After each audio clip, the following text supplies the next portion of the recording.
Our world is crumbling, and most people are blind to it. A young computer whiz named Raimi decides to stand against the rising tide of oppression, only to find himself under the boot of those behind it all. Incarceration only proves to refine his resolve. Divine intervention takes away all fear from him in order to fix a broken system that enslaves us all. There comes a time when good men must ignore bad laws. Raimi dons a mask and becomes Rattel.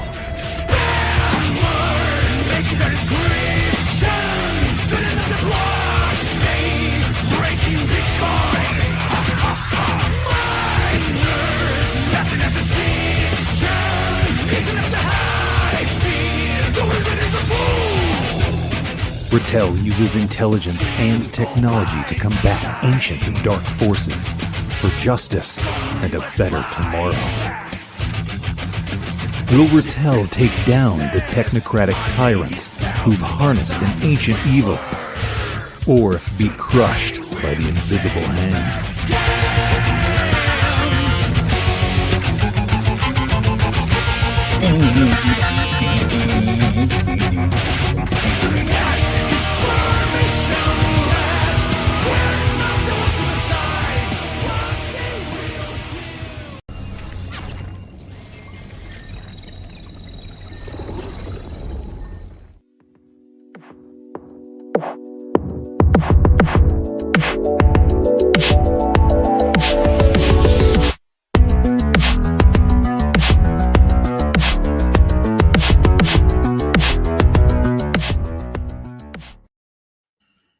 Greetings, salutations, and other big words. My name's Ethan. My handle is Wrangler. Welcome to Frequency Studios, weekly Wing It number 168 here on Rumble, YouTube, and the X Twitter. And starting it off on that big box with that beautiful drawing going on there, it is Mr. Frederick Guimone. How's it going, Wrangler? And how's everyone doing at home? This is another day, another week, and another drawing. So we're going to be having fun tonight as we chat along wide array of topics, I'm sure. Yeah, well, you don't know what a dang one of them is yet, but we'll figure it out as we go. First thing I'm going to do is going to put on some tunes here for the background and go with Galactic Canopy. There we go. Get the tune started because I'm too lazy to fill in the dead air with my own voice. How about that?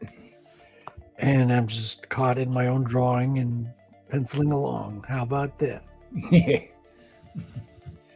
Yeah, so a lot of stuff went on in the news last week, and I kind of was disinterested in all of it. So there we go. Have a great night, everybody. No, good. No, it's actually kind of weird. There's a lot of cool stuff happening, and I'm just like, I don't know if I'm just overstimulated from the constant barrage of info left, right, and center coming from I think that's a big part of it. Yeah.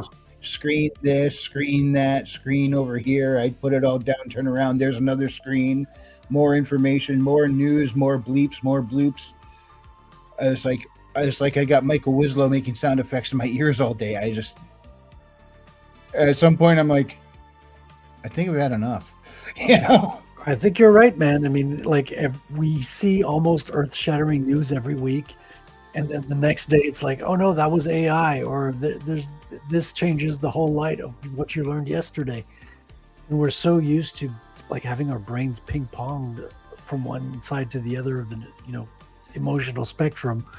And at one point, we got to distance ourselves. We got to like pull back and just focus on lighter stuff, and let the weight of the world kind of like fall to the background and let the fog of war dissipate before we come to any conclusions about what's really happening out there. Yeah, and if they want to keep ping-ponging my brain back and forth, well, joke's on them. I don't have a brain.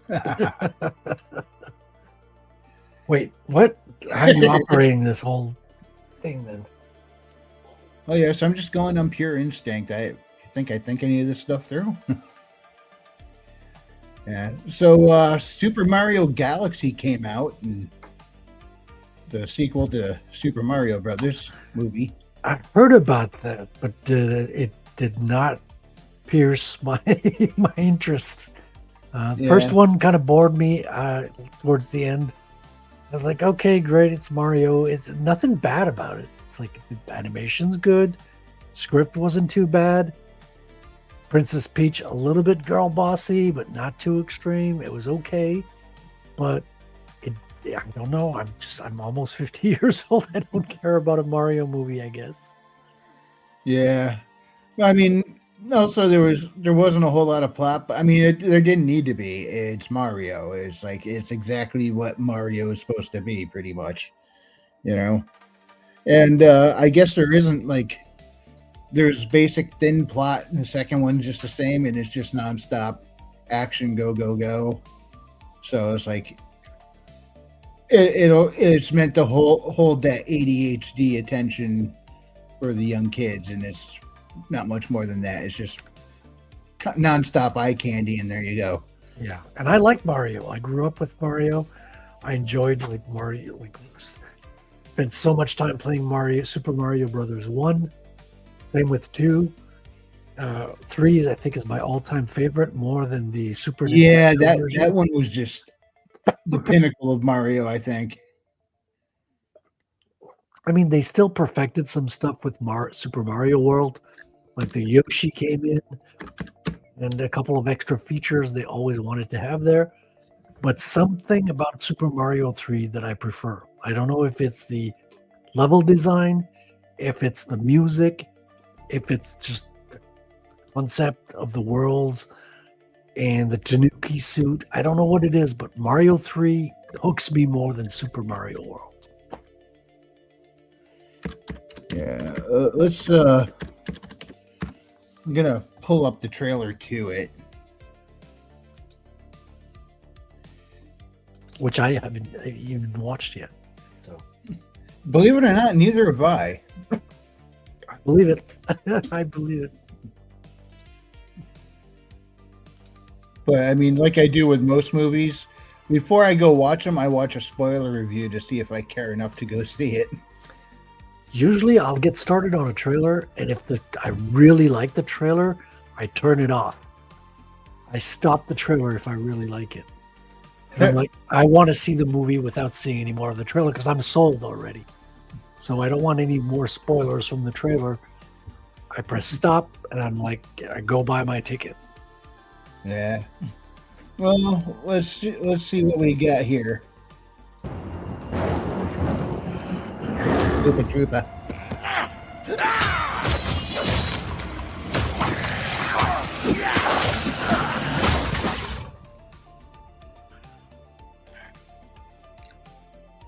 Bawb. Hey, big guy! You wanted to see us? Don't move, I'll be right up. Sipping the soup, cleaning the paint. Oodle-doo, oodle-doo, and also trim the bonsai bush. Here we go. Is it? I wonder if it's probably Jack Black again doing the voice. Hey, Luigi. What's up, Mario? Behold, I made a masterpiece for Princess Peach. What do you think? Love the colors. It's trash. How dare you look at my masterpiece and say that? I'll burn the skin off your bones! Wow. Sorry about that. That's the old Bowser talking. Still working through my demons, I suppose. Can you pause it? Anyway, It seems out of character for Mario to just say it's trash coldly like that. I don't know. I always thought Mario's character was boing, do do do do do, and grab the hammer and do do do do do do do do do do do do do do do. I don't know what to think so far. You can keep it going. I don't know what to think. need my 8 hours or else I really turn into a monster. Why is he so small? Like, That's from the end of the first movie. They Oh, shrank I him didn't make it down. all the way to the end of the first one. That's why.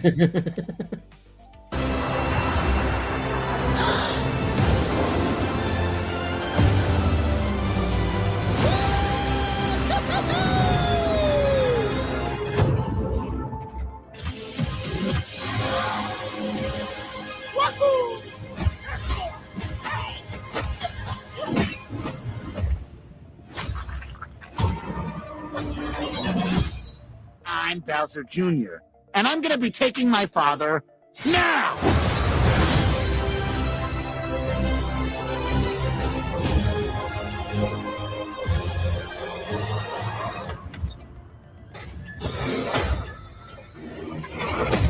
Princess Rosalina, you're coming with me.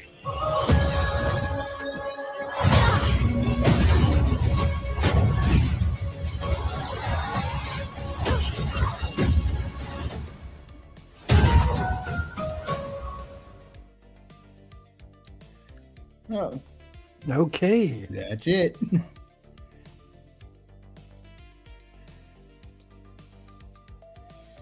I'm not really excited about it. Yeah. Now, I saw the first one. I'll wait. I saw the first one in the theater. This one, I'm just gonna wait for it to come out on video. Personally, Yeah. I'm just not overly excited for it. And, I mean, kind of for the dumbest reason, because I went and watched all the spoiler stuff, and there's no Samus in there. So, Oh, there you go. yeah. And I had someone say, "What are you, brain dead? Why would you expect to see Samus in a Mario movie?" Because they teased her in the first one. They're going into space in the second. What was I supposed to think? Yeah. Yeah. I'm more of a Metroid fan than a Mario fan. So when they tease her in the first one and don't follow through in the second when they're in space, I'm like, yeah, I'm not gonna pay theater prices on this. Yeah. The movie prices are outrageous. And it's not super pleasant as it used to be, like when we were younger, because now everybody's got phones. They're always opening their phones during the movies. Like, what are you doing? You're showing a spotlight right when we're trying to focus on the screen. Yeah. So it's not worth the expense anymore. Like, you're way better at watching it. Everyone's got big screens at home too now. So Yeah, I miss having the good old fashioned theater experience, I will admit. I mean, it used to be a cultural thing, and now it's kind of fizzled out. It's not gone completely, but it has definitely died. Oh, by the way, for anyone wondering how did they tease Samus in the first one, they were watching a news broadcast on a TV in the first one, and the chyron on the bottom said, NASA detects signal on star system FS-176. And that's the star system in which Metroid 1, or aka Zero Mission, Metroid Prime, and Super Metroid take place. So when I see that, and then they're going to space in the second movie, I kind of expected to see her there. But, that's just in case anyone's wondering why I would expect that. That's why.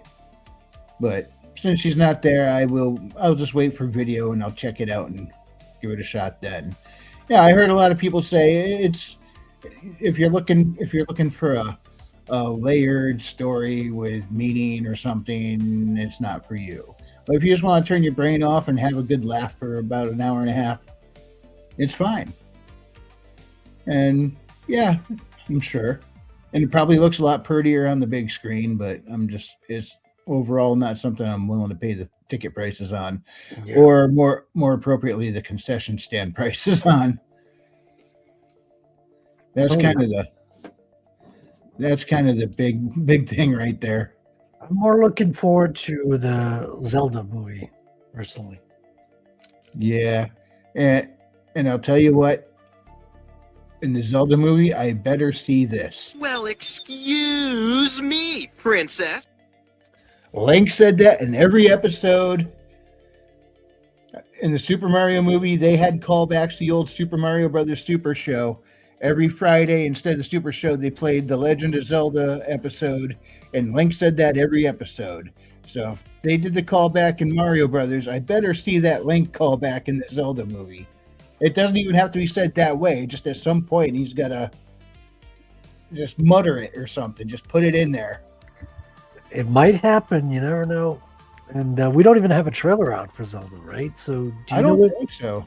when the movie is expected? Is it next year or I don't, something? you know what? I'm going to look that up right now. Give me a Yeah. second. Let's see. When does the Zelda movie come out?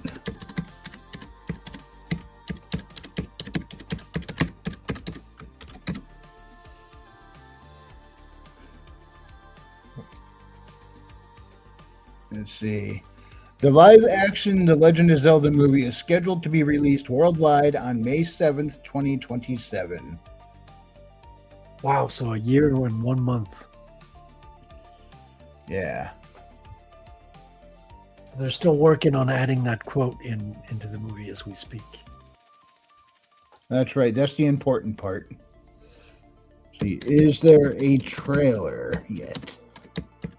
No way.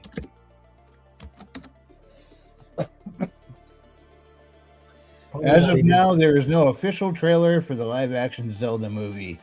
Filming began November, yada, yada, yada, yada. The point is, this whole paragraph in order to say no. Well, when you're talking to Grok, you could say just one word answer, and he'll do that. Oh, this was Brave browser search. Yeah. But the same thing. It's the AI searches. So yeah, they like to give you verbose answers and start filling you in with all the details. So filming started then, this, that. You see trailers that are AI generated, fan made, blah blah. It's like, yeah, It's you could like- have just told me no. AI is like, look at how intelligent I am. Yeah.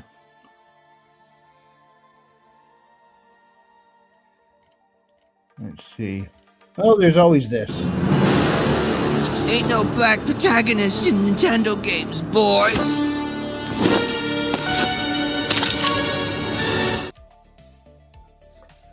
I can't keep track of all these Zelda timelines. That was Billy's favorite clip. Is it? Used to be at some point. I thought this was his favorite clip. No, I'm not going to tell anyone. You know what people will say if they found out I tried to fuck a ready boy and it turned out to be a ready girl?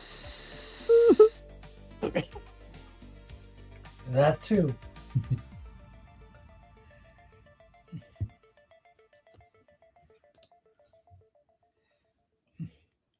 So how's that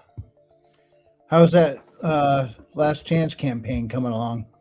It's pretty slow, man. I feel like I'm marketed to the same people as the first chance campaign, so there's no new backers. So I've been doing a few promo shows here and there, but it's not really biting this time around, which is fine. I mean, it's already kind of financed the first time around. Yeah. I'm happy with the first go. Well, so many, pretty much everybody piled on it during the first campaign. Sure, which is fine. like- Yeah. you- So I'm really focused on getting it out the door. I got some design work that I'm going back and forth with Chris Fisk on. He's given me kind of his feedback on designer stuff. Excuse me. So I just finished like page 25, which is the character bios. And I'm going to do some making of pages, a couple of fan art pages.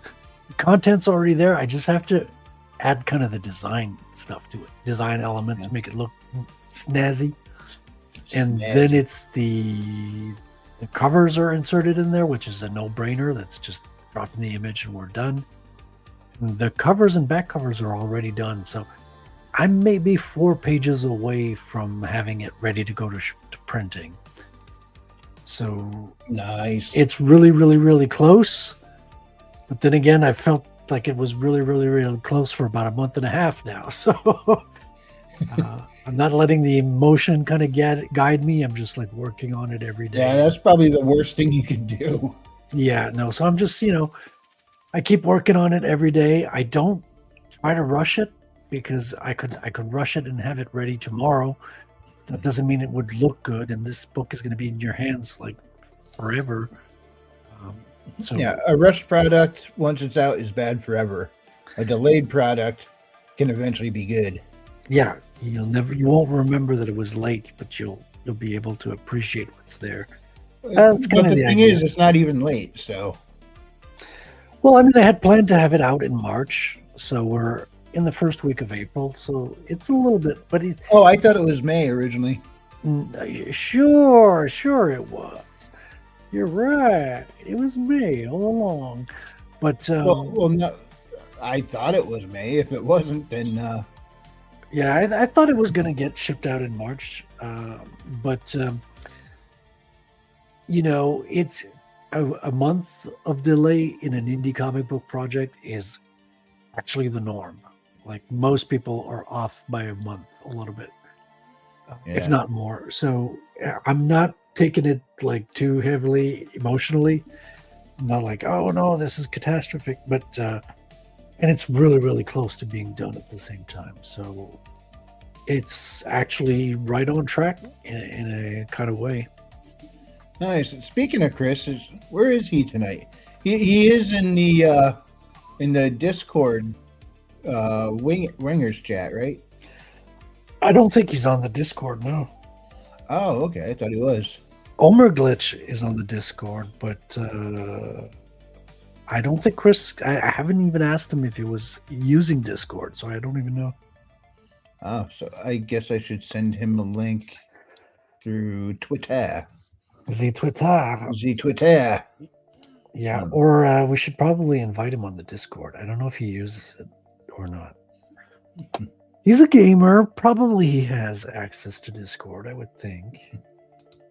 Gamers tend to have Discord.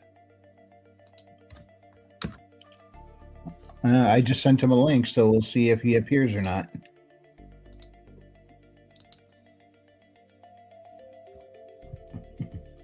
But in the meantime, I can always press my favorite button.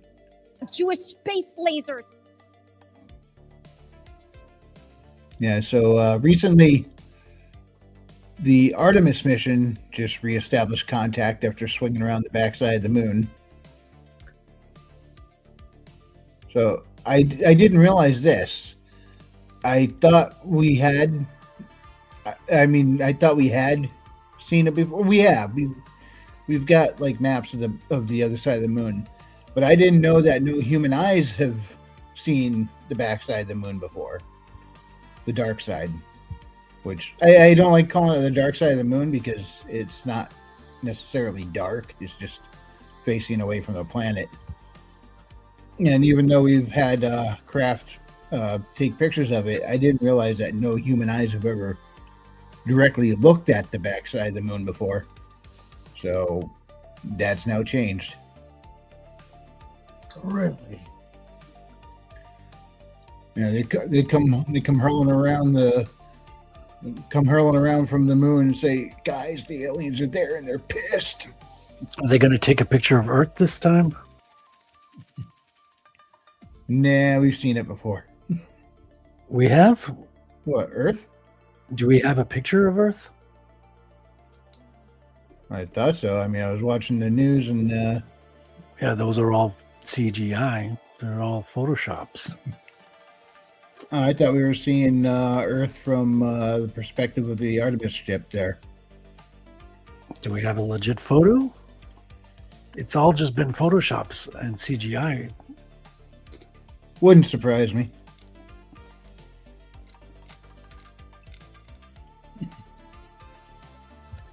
Let's see. You know what? Let's see what pops up when I do a search on it here. New conversation. They move stuff around on it. Every time they update their user interface, I get lost. Who? NASA? No, the browser. Oh. The new conversation thing on the Brave search. It used to be in a different spot. They moved it to the other corner of the screen. Oh, and I was gotcha. looking for it in their own place. Yeah. We'll switch those things around all the time.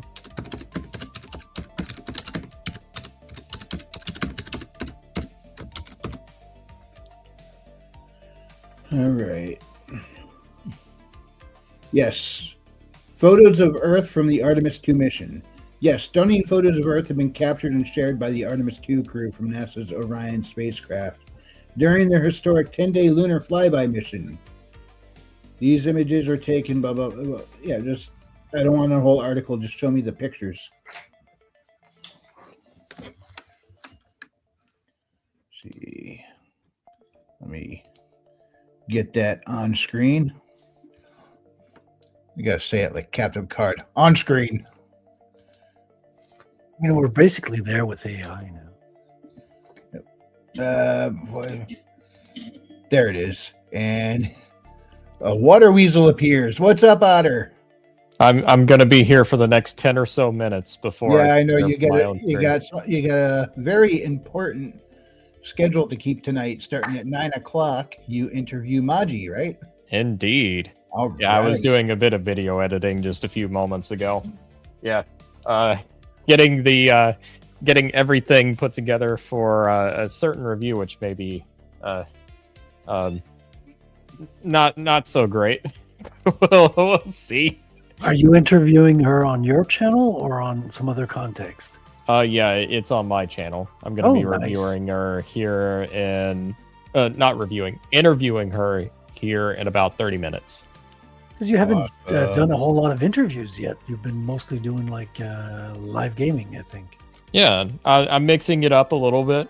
Kind of keeping the interviews at sort of an irregular interval. That way it's not constant interviews, but I mostly just trying to keep a mix of what's going on. Nice. Sweet. Yeah, it's super nice. All right. Well, hold on. Does that seriously say first photos of Earth? Oh, the Artemis 2 crew's stunning first photos of Earth. Okay.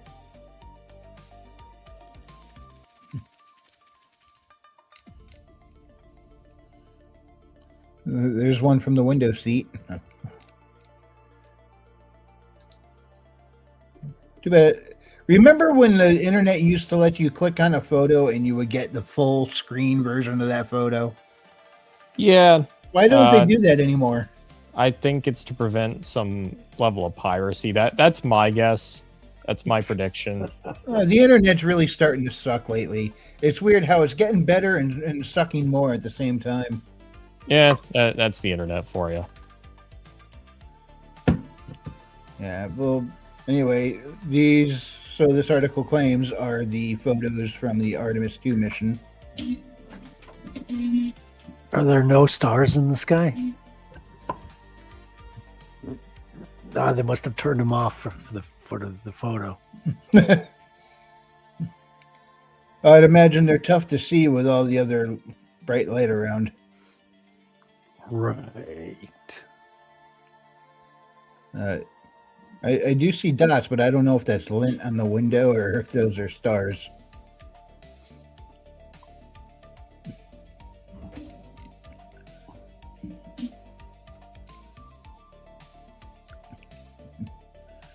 I've heard that like when they're out there, it's tough to see stars in certain spots. It's not that they can't see them, but they're pretty much kind of outshined by all the other light around them. Light pollution. What's that? Light pollution. Yeah. Right, because NASA's the only part of the government that doesn't lie to us. Oh, NASA, I'm sure they lie just as much as the rest of the government. And now that we can pretty much easily computer generate any image we want, nobody's ever going to believe a damn thing again. Well, they passed a It's all AI. They passed. Everything. They don't even need AI, Otter. They passed a salami once as of one of the moons of Titans or some shit. Forget which moon it was, but they literally provided a salami as one of the pictures until people pointed it out. And they were like, "Oh, my bad. You're right. Let me switch it out." It must have been for another planet, because I know that for a fact that our moon is made of cheese. Everyone knows the moon's made of cheese. So forgive me if Al told me when he jumped after he jumped over it. Forgive me if I don't buy all that Naza's selling. That's okay. If I want realistic space stuff, I'll go watch Star Star Wars.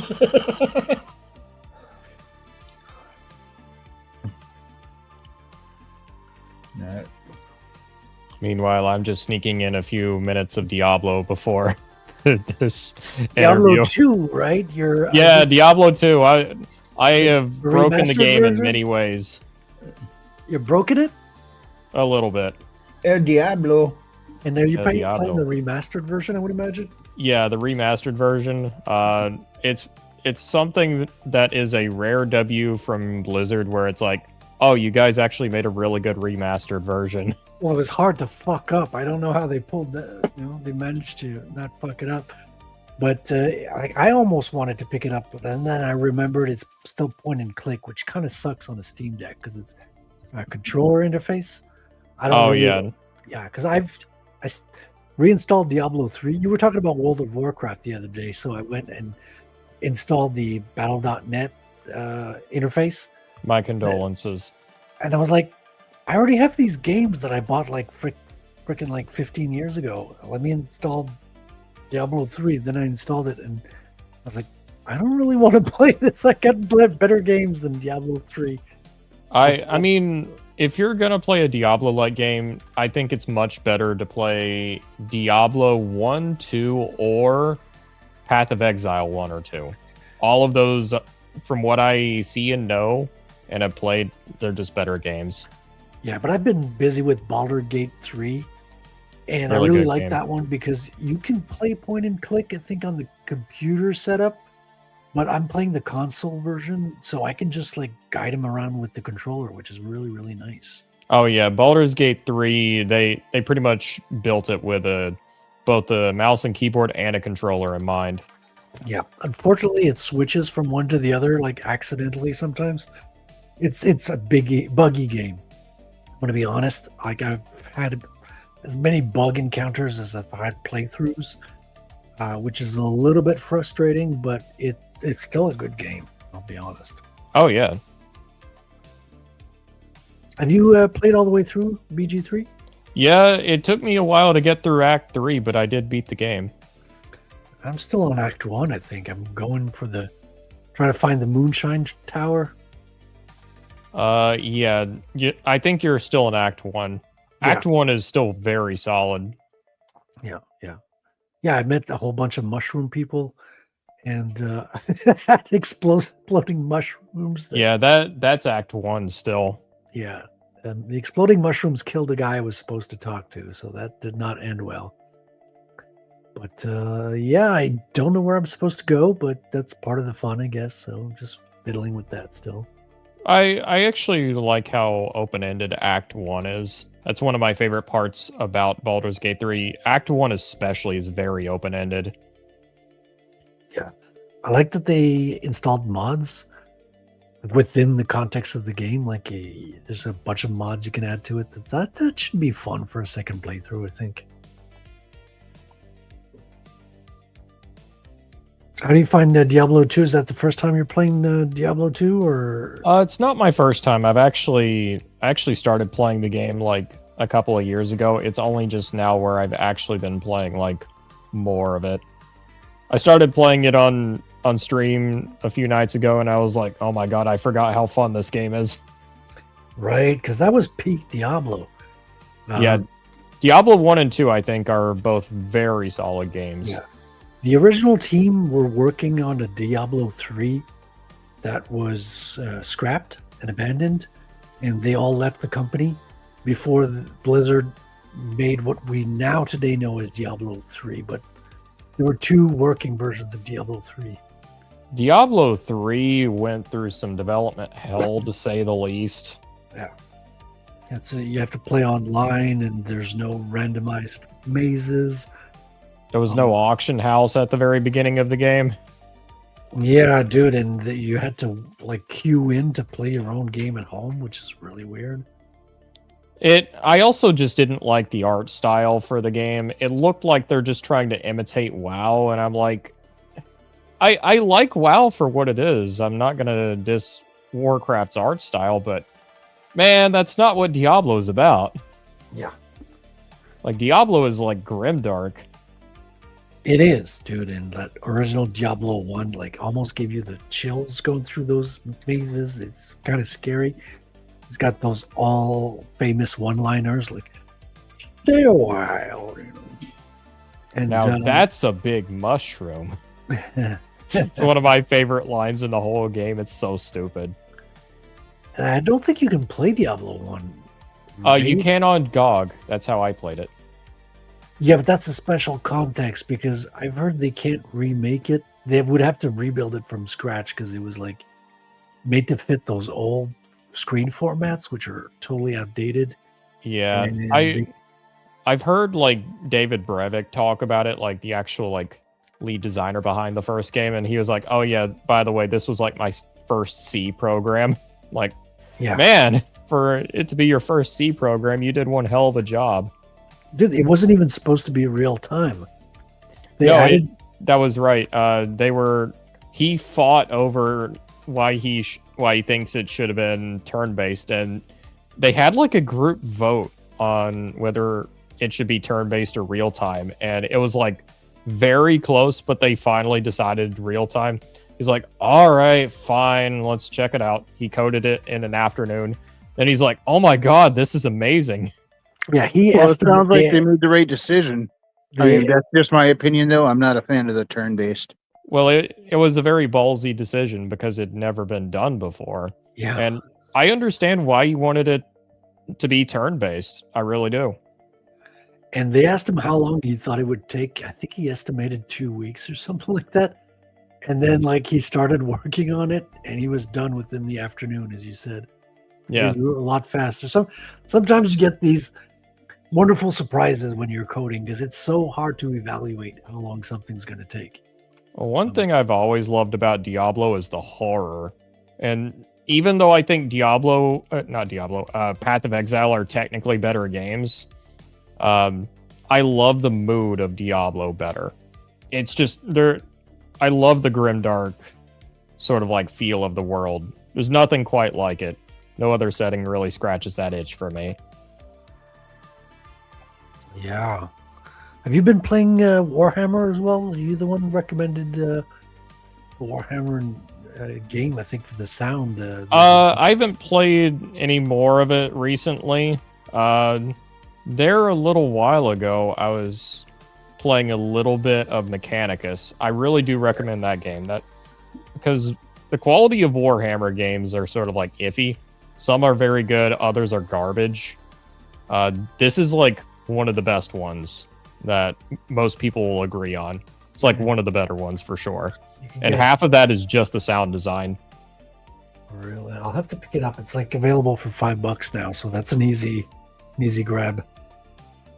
Yeah, it's one I really recommend. The graphics aren't the best, but you're not really playing it for the graphics. It's sort of like an XCOM derivative, but it really is like that sound design and that soundtrack. Both are like top notch. And this is another kind of turn-based game, would you say? Yeah, like it's XCOM Enemy Unknown derivative. Like, so I haven't played that. So is that point and click as well? Kind of. Like it's sort of roguelite-ish a little bit. It's also it's like you have to plan around the idea that your troops could permanently die. Yeah. And the context is you're the Mechanicus and you're raiding a tomb. And it's like full of Necrons. You're basically on Necron planet. And the idea is you're trying to plunder as much as you can, learn as much as you can before the entire planet wakes up. Right, because the Necrons always hibernate. Yes. Nice. So that's the setup. What I love about it, though, is that each of the priests, the tech priests, they have their own like modulated voice. It's very distinct, and each of them, I'm like, oh my god, the sound design is just incredible. Whoever they got to do the sound design for that game, man, they deserve a raise. That's all I'm saying. Do they still give out raises in video game world? Probably not. But they deserve it. A lot of people getting fired now. I think 1,000 people at Epic or some shit. It's a bloodbath lately. A lot of that's not even the employee's fault. No, not at all. I mean, it's manager choices kind of led to making games that people didn't want to buy. Well, they're overspending on what they can do, and they're not really prioritizing what gamers want. So it's like, even though it still sells a ton of money, it's not meeting the metrics that what they're expecting, and that's a big problem. Mm-hmm. Have you been playing any Crimson Desert at all, or just watching from afar? Kind of. I haven't gotten it yet. I mean to get it. It's one of those games where I've been a little hesitant to do anything, just because like it is one of those games where as soon as I start it, I know I'm going to be spending a ton of time with it. Yeah, and I'm playing like classic WoW and like Diablo 2. I'm trying to think what else I've been playing. I have enough games on my plate at the moment. That's kind of what's been keeping me away from it for the moment. Plus, they're patching stuff too as well. And yeah. I've been playing BG3, and I don't know if I'm going to get Crimson Desert just because of the fact it's not really playable on Steam Deck for now. Maybe if the Steam machine comes out, we'll see. You puny human. Pizza Dog. I see you fell for my plan to pay $70 for video games. I'm gonna have to hop off. Wins again. I'm gonna have to hop off. See, James, you scared Otter. You scared Otter away now. I need to prep, damn it. Pizza. Right before you do, Otter, I mean, first of all, the one you shall be interviewing in just a few minutes is in the chat. She says, "Hi guys, what's up, Maji?" Hi, Maji. She I'll says, be there in just 1 second. She says, "Just got food and finally sitting down." But before you go, we got to play something.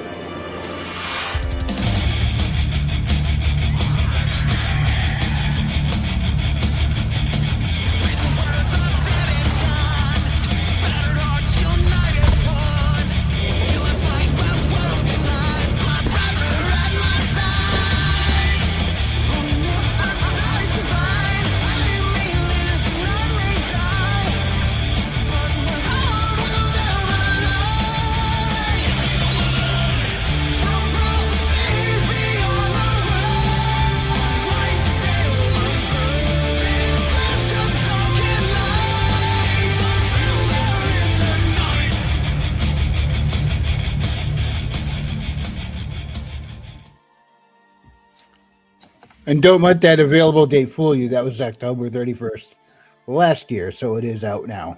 Yes, and the second editions are out now as well for both the first book and the second book. So some formatting polishes. That's mainly it.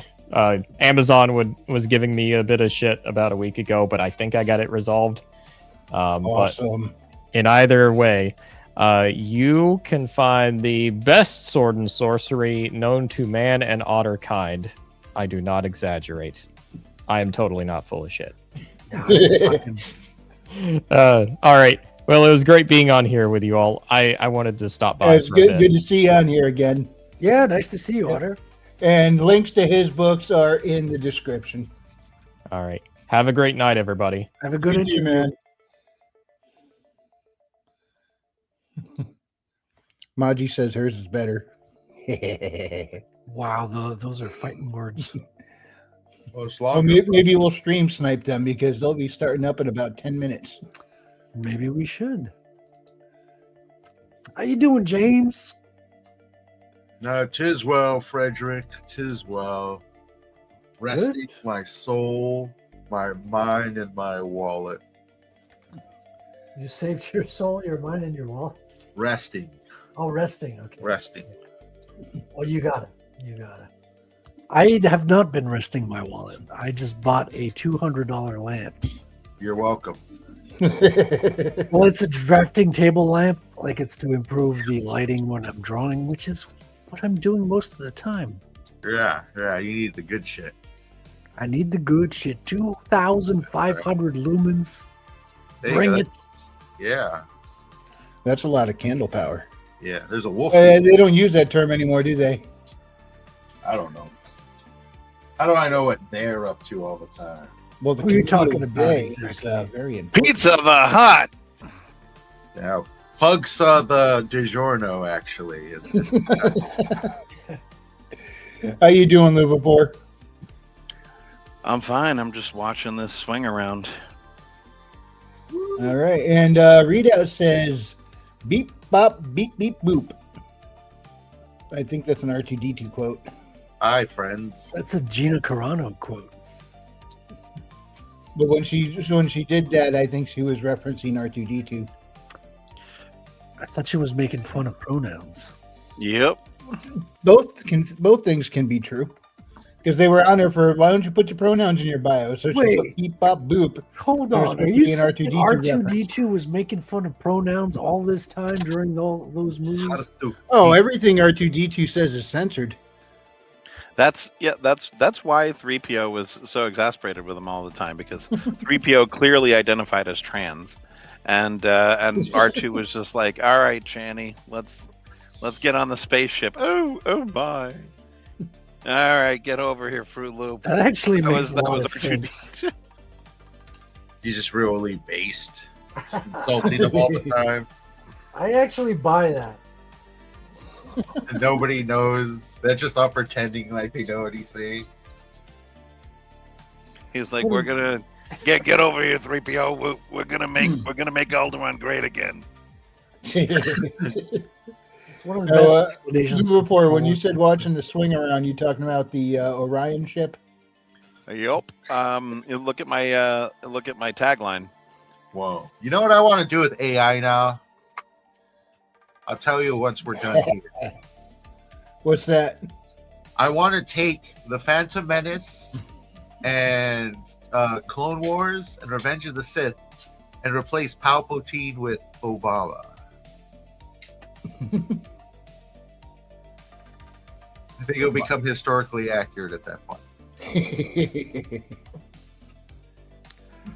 He possessed powers that many found unnatural. Unnatural. That would be funny. Just to hear Palpatine's lines come out of Obama with that Obama cadence. Animation overload. What's going on? Well, at least you'll be using AI properly. I use it for really dumb stuff. Hey, Anakin, do it.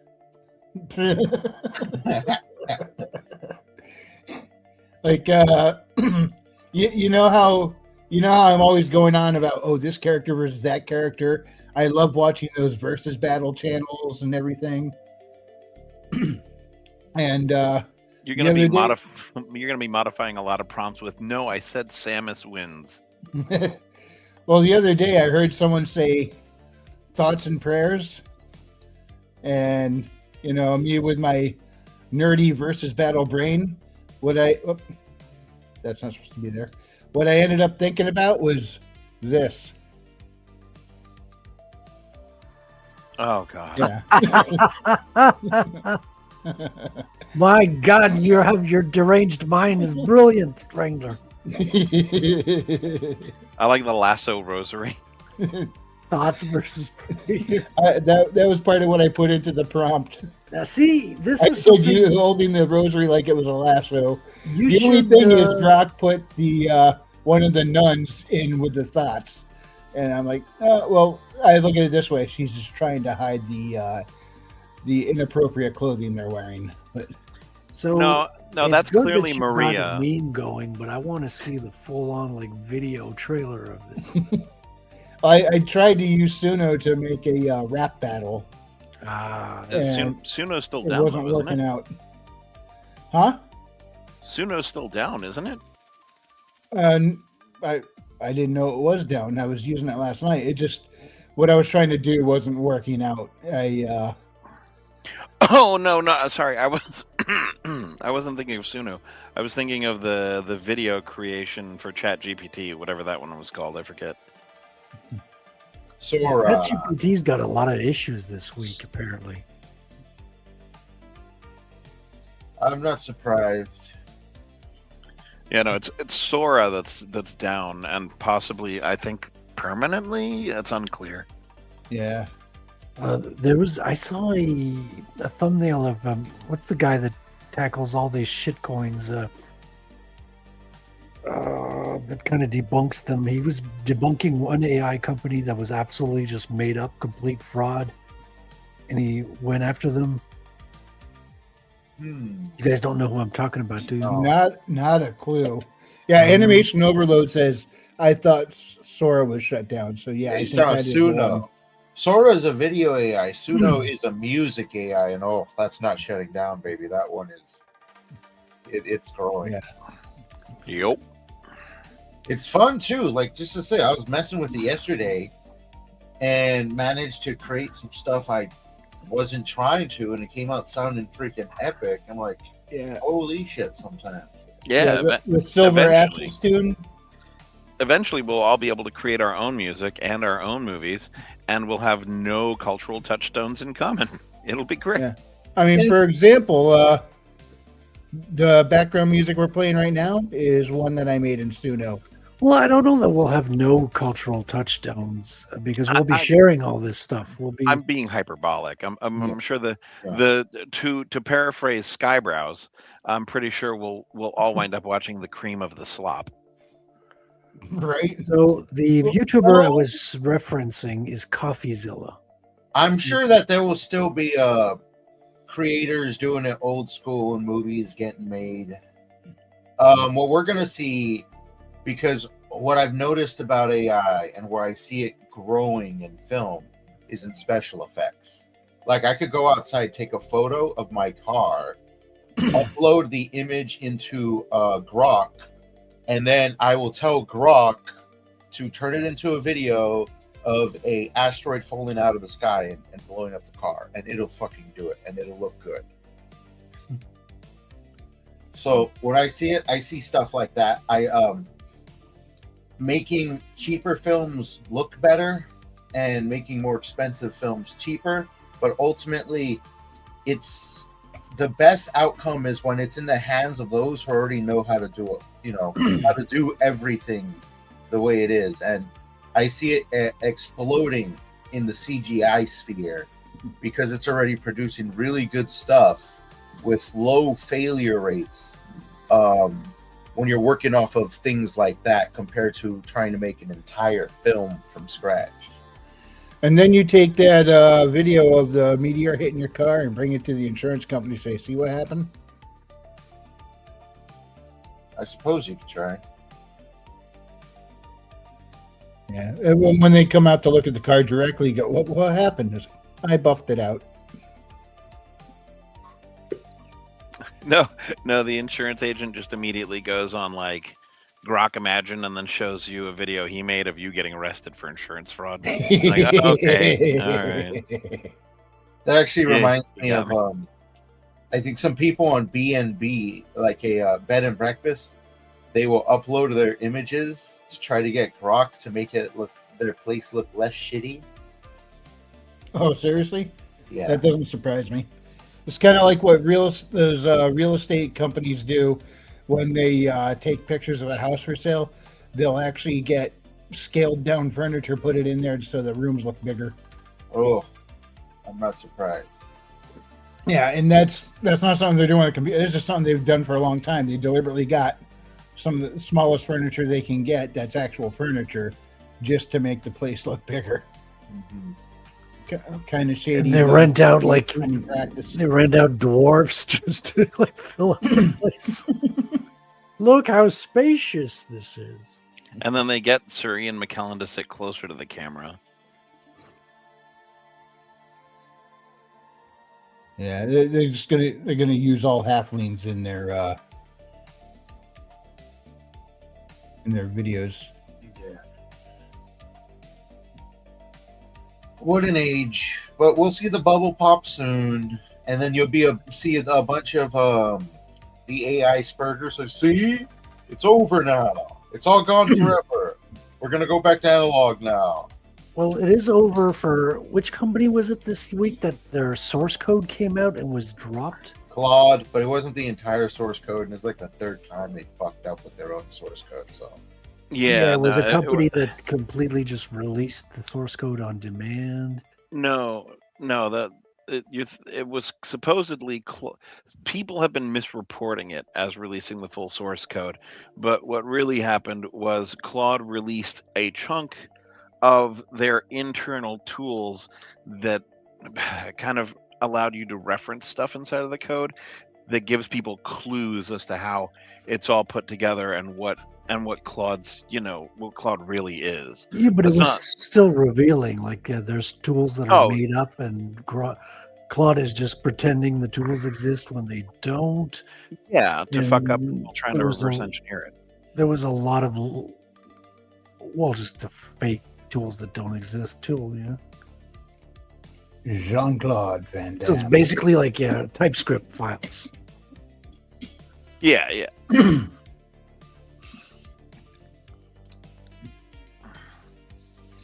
But I don't think Claude is done. I think they fucked up. I don't think they're very happy at the moment. But I don't think they're done as a company. I think ChatGPT might have more issues. Yeah. What concerns me are all the AI witch hunts out there, because it's AI is now identifying books and writing from before AI as AI, and a lot of people who are writing books and stuff, their stuff's getting flagged by people saying, "Oh, was written with AI," and people are getting roasted for it when we don't really know. When AI is flagging the Gettysburg Address is written by AI, it's like, come on. Yeah, I mean, AI is trained off of what people wrote, and I mean, you don't know what services Lincoln was paying for, right? Lincoln on LinkedIn. But No, that is no, becoming a bad- problem. Bad But- right? No. Yeah. I'm good at those bad jokes. I tell you the best bad jokes all day long. But I watched a video the other day. What was it? I think the book, it's not a book any of us would probably be interested in, but it's called Shy Girl, and the author of it got in big time trouble for using AI when she didn't use AI to write it at all. However, her editor used AI when going through it. So the publisher pulled the books because everyone was screaming she used AI. So they pulled the books and kind of ruined her newly taking off career. So, this kind of AI witch hunt is going to ruin people when, granted her editor in this case did use AI, but I mean, there are going to be people who didn't use AI at all, and people are going to scream, they used AI, and they're going to end up losing their publishing deals or whatever, just because people are screaming. And I heard a really that's sad concerned. tale this week from a girl who was singing her family folk songs, traditional folk songs that she inherited from her ancestors. And so you got all these AIs that are sampling her YouTube videos and to create fake versions of those songs. And they're putting those videos on YouTube, and they're copywriting those videos. And then they come back and they copyright claimed her videos as defrauding them when they are the ones who copied using AI her own videos. So now her video channel is down. She stopped earning money from YouTube because the people who stole her music kicked her off of YouTube. Oh, wow. That is some Nintendo patent trolling levels of shady. That's like that's bot farming levels. Like, that's the thing. That's what makes YouTube, someone's got to sue the shit out of them, because they will let anybody flag you. They will flag original content. They will flag a bunch of shit just because they think that the copyright holders can go after them. But this is a safer way to do things. So this poor girl has to like take this like AI company to court, who've probably got infinite amounts of cash in their legal department, to be able to make her case to get her YouTube channel back for however much money she gets from that. Yep. And it's time for me to get my copyright claim this evening. Let me switch over to the background music here. There we go, because this is a tune from Nintendo from Metroid Prime Echoes that rapper, I think in Costa Rica, used it as a background for one of his raps and then copyrighted the rap. So now whenever somebody plays this game level music, they get a copyright claim by this rapper guy. Somebody should tell Nintendo. It won't fix the issue where you get copyright claimed, but it will absolutely fuck that rapper. Yeah, I heard. I went and looked it up and listened to the song. I think he screwed himself with that. It was not good. The thing there is this is YouTube. The way it's built almost is designed for this shit. Because they're not doing anything to stop the exploitation. You never see them take any steps forward. And when they don't, and they just let it happen, this becomes the default design of the software. Yeah, then the only people who have any recourse are people with huge channels, and they can go hit the @YouTube on Twitter because they have a whole bunch of followers. Then YouTube will usually respond. Like if Tim Pool had an issue, he can go on Twitter at YouTube and make the complaint that he's getting screwed for this, and that usually gets some motion going. But if you don't have a big following, you can't do that. It's really dangerous. Fireworks without throwing them away? The sheer amount of potential kinetic energy that Medusa's ass tights are holding back right now.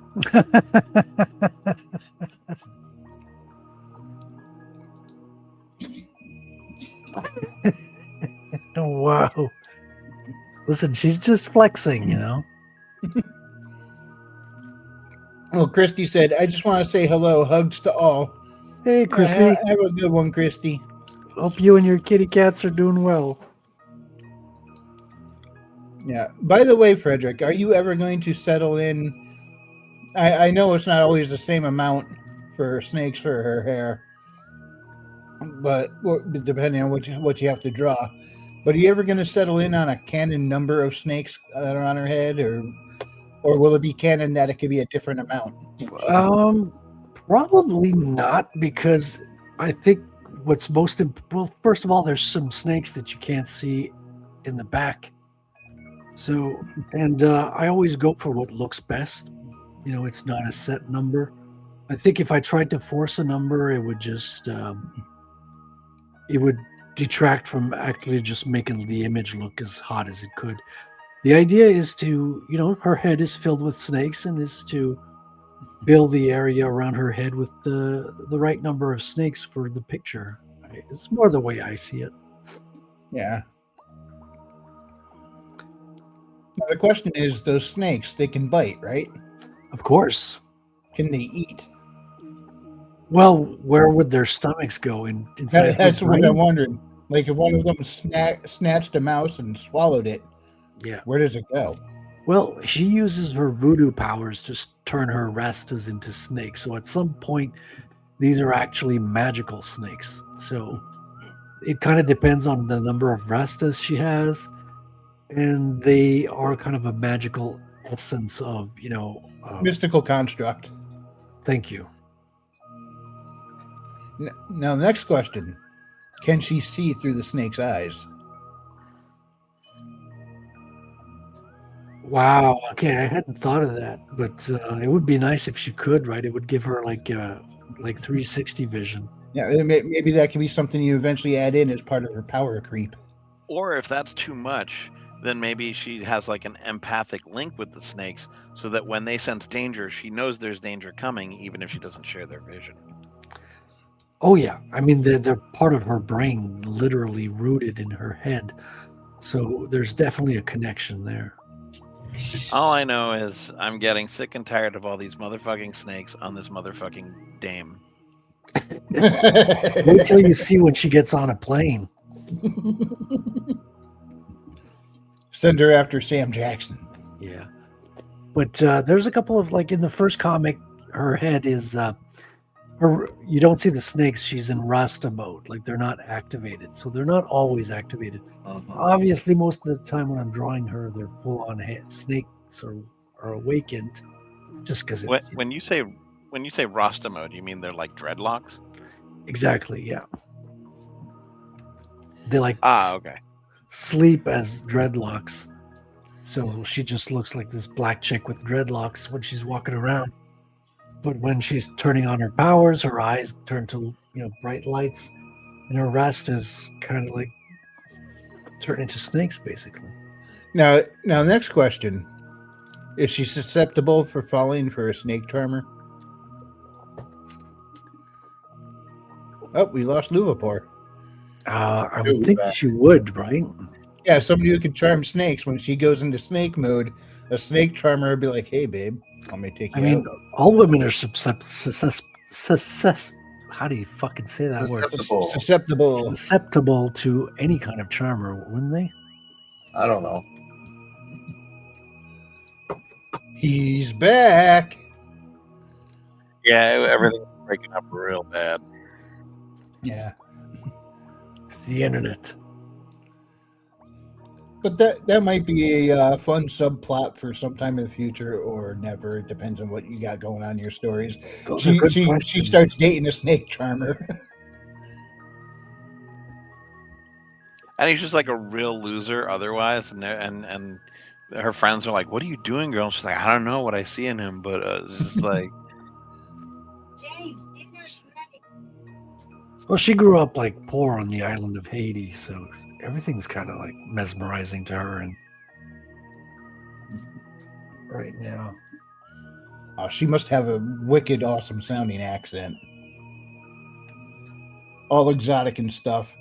Well, she sounds Haitian, just like every taxi driver in Montreal, or like every cashier in South Florida. Bro, Haitian women have no chill, but somehow Haitian dudes are like so relaxed, and I think it's just because they have to tolerate Haitian women. Exactly, I think it's a survival mechanism.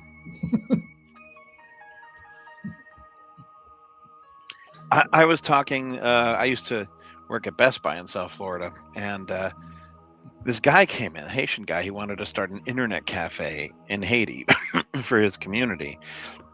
And he was asking about equipment in like sort of French, Spanish patois, and I could tell that the woman with him, his wife, was deliberately mistranslating what he was asking, so that he would buy the cheapest possible thing, not the thing that would be the best for his cafe. So at a certain point, I just turned from her and I just asked him in Spanish, "Hey, are you fluent in Spanish?" And he goes, "Oh yeah." And I was like, "None of what she's been telling you is what I've been saying. I'm not sure why this woman is lying to you, but she is not translating what I'm saying correctly to you or what you're saying to me. So let's just keep going in Spanish." And she looked pissed, but he was like obviously trying not to laugh. Yeah, when I used to do security at the casino, we snagged a guy who was doing something he wasn't supposed to be doing, and at first he said a little bit in broken English, and then he just went straight to no speak English. And so we called the translator over. I think it was Korean or something. So we had a translator come over and start translating, and then he said something. So she turned to us and told us what he said, but she got it wrong on purpose, because all of a sudden he goes, "No, that's not what I say." And she goes, "Oh, now you speak English. My job here is done. Have a good one, guys." That's smart. That's smart. Yep.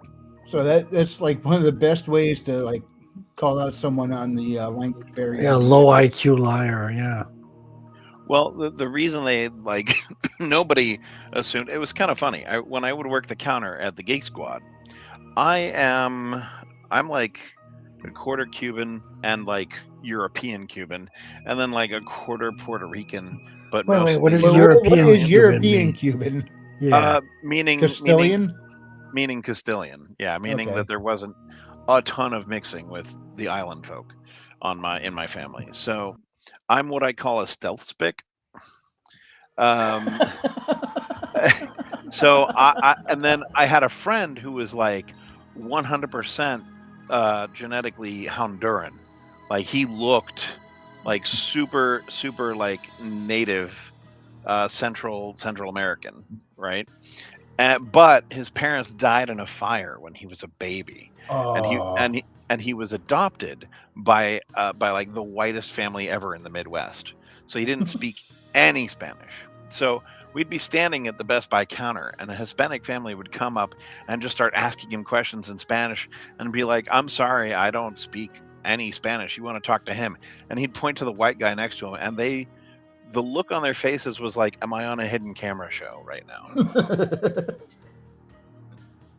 And then I'd help them in Spanish, and they were like, "What is happening?"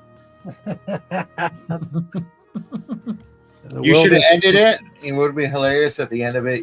Once you help them, you said, "Welcome to America, motherfucker." Exactly. Welcome to America. You know, diversity is our strength. The white guy speaks Spanish, the Mexican doesn't. Sorry. Would you like automatic weapons with that order? And mind you, I just call him Mexican because he's browner. I don't know what he is. I mean, Honduran is Central American, which is basically Mexican. Yeah. Close enough. Don't tell them that, but close enough. Unless they're from Peru, you can tell the difference by their height. I mean, if you're dark skinned, you're either like Mexican or African, aren't you? I think there's a slight difference there. Another place I worked at, the maintenance guys, the janitorial staff, there was a whole bunch of folks. They were all from Peru, and I swear, like none of them stood taller. Like the tallest of them, their head, the top of their head was like halfway up. Was about halfway up my upper arm. Just all of them were short. I'm like, do they have a height limit in Peru? What's going on here? None of these guys can ride the roller coaster. What the heck? Oh my God, the funniest is Uruguay, because the dudes are like a normal height, but the women are all fucking tiny. And we used to have this cleaning crew of Uruguayans at this one office, and I used to joke with my coworkers that they'd clean the high shelves. By the women would jump on the men's shoulders like hup hup hey hup.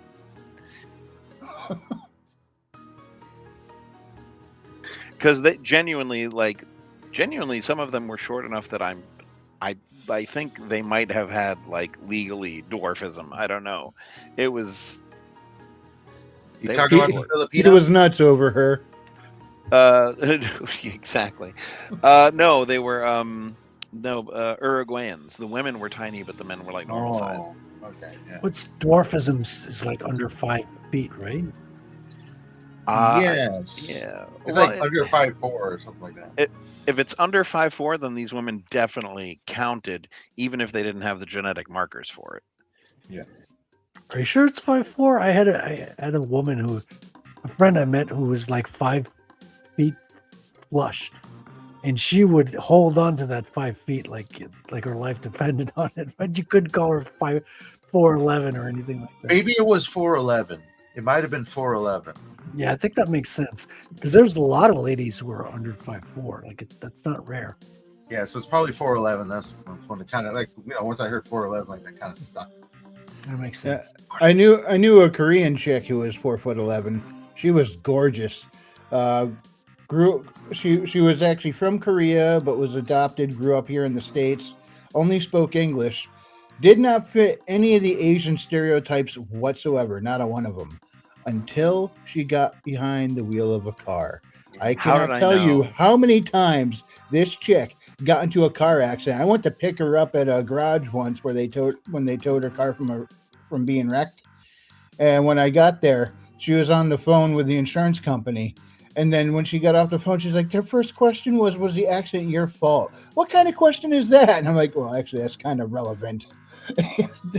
Like, this is my exit. Good luck, everybody else. I watched a video the other day. It was a compilation of all the Asian jokes in Family Guy, and it was the panel. They were all Asian people just reacting to the jokes, and they were laughing hysterically. And then whenever they did the bad driving ones, this one chick on the panel, she's like, that's like all except me. I'm not a bad driver, but they're all bad drivers, and they're all like, she's a bad driver. That's funny. That's funny. You get to survive when we take over the Pug Empire. Will there be pizza? No. Only I am the pizza. There can only be one Za. That's me. I may have Get to your fight the hands Pug up. Empire then, because I really like bacon pizza. Oh, that's too bad. No bacon. Yeah, it is too bad because you're going to have to put up with there being bacon pizza around. Yeah, well, too bad because there's no bacon underneath here. It's organs and cartilage. Well, yeah, you're safe. You're safe. I'm not going to try and eat you. But Well, I'll you eat the have actual no bacon choice. pizza. The DiGiorno Empire and the Order of No Quarter leave no room for survivors except for you momentarily, which I'm rethinking. Yeah, I do tend to make people pretty indecisive. So The drawing person gets to stay. Woohoo! I will make the pug portraits. Pug pizza portraits. There are going to be these fancy oil paintings of the pug overlords. No, hey, we will overthrow the Pug Overlords and replace them with the DiGiorno Overlords. They'll just be pizzas with like faces and then like really prominent booties. This is Sir James from the Pug Empire. We have intercepted the DiGiorno flagship, which was entering our Imperial fleet. But we're totally not into that open border shit. Well, tell me, do you guys allow pizza? We don't care. All right. You got our vote over the pizza guy. Our slaves get to eat whatever they want as long as they hit quotas. Back on. There you go. Bacon pizza for everybody as long as you hit quotas. If not, we're going to beat up Frederick.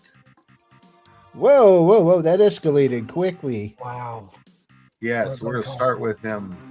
We start with the hands because, as you know, we have no thumbs. And that makes us really sad. And we just stare at your hands all day when we're watching this thing. We're just jealous. Absolutely, but not for long. I think we're going to have to get the pugs and the DiGiorno Empire fighting each other so we can just keep going on with our lives. All of their ovens belong to us. We'll just harvest their technology from the wrecks of their ships, and we'll take this high-powered technology to make internet memes. What if the pugs decide to like take all the DiGiornos and like roast them in ovens in a camp or something? No, they roast themselves. That's how they are born. You must destroy all the ovens, and then we will begin the DiGiorno side. DiGiorno side? As we call it here, supper time. Yes. See, we look at them all the time, and we say we totally can believe it's not You restaurant. could probably like genocide them and make a profit by delivering them to Earth. Delivering them Earth to be consumed. Possibly, yes. But there's so much ovens on Earth. Damn it, StreamYard. Where there is an oven, there is a DiGiorno. Destroy all ovens. Now, do they propagate in brick ovens or gas ovens? They prefer the real old fat kind. The Dutch ovens. There you go. Yes, they're Dutch. DiGiorno is Dutch. which is another reason you must destroy them. You know what else? You know what else is called a Dutch oven?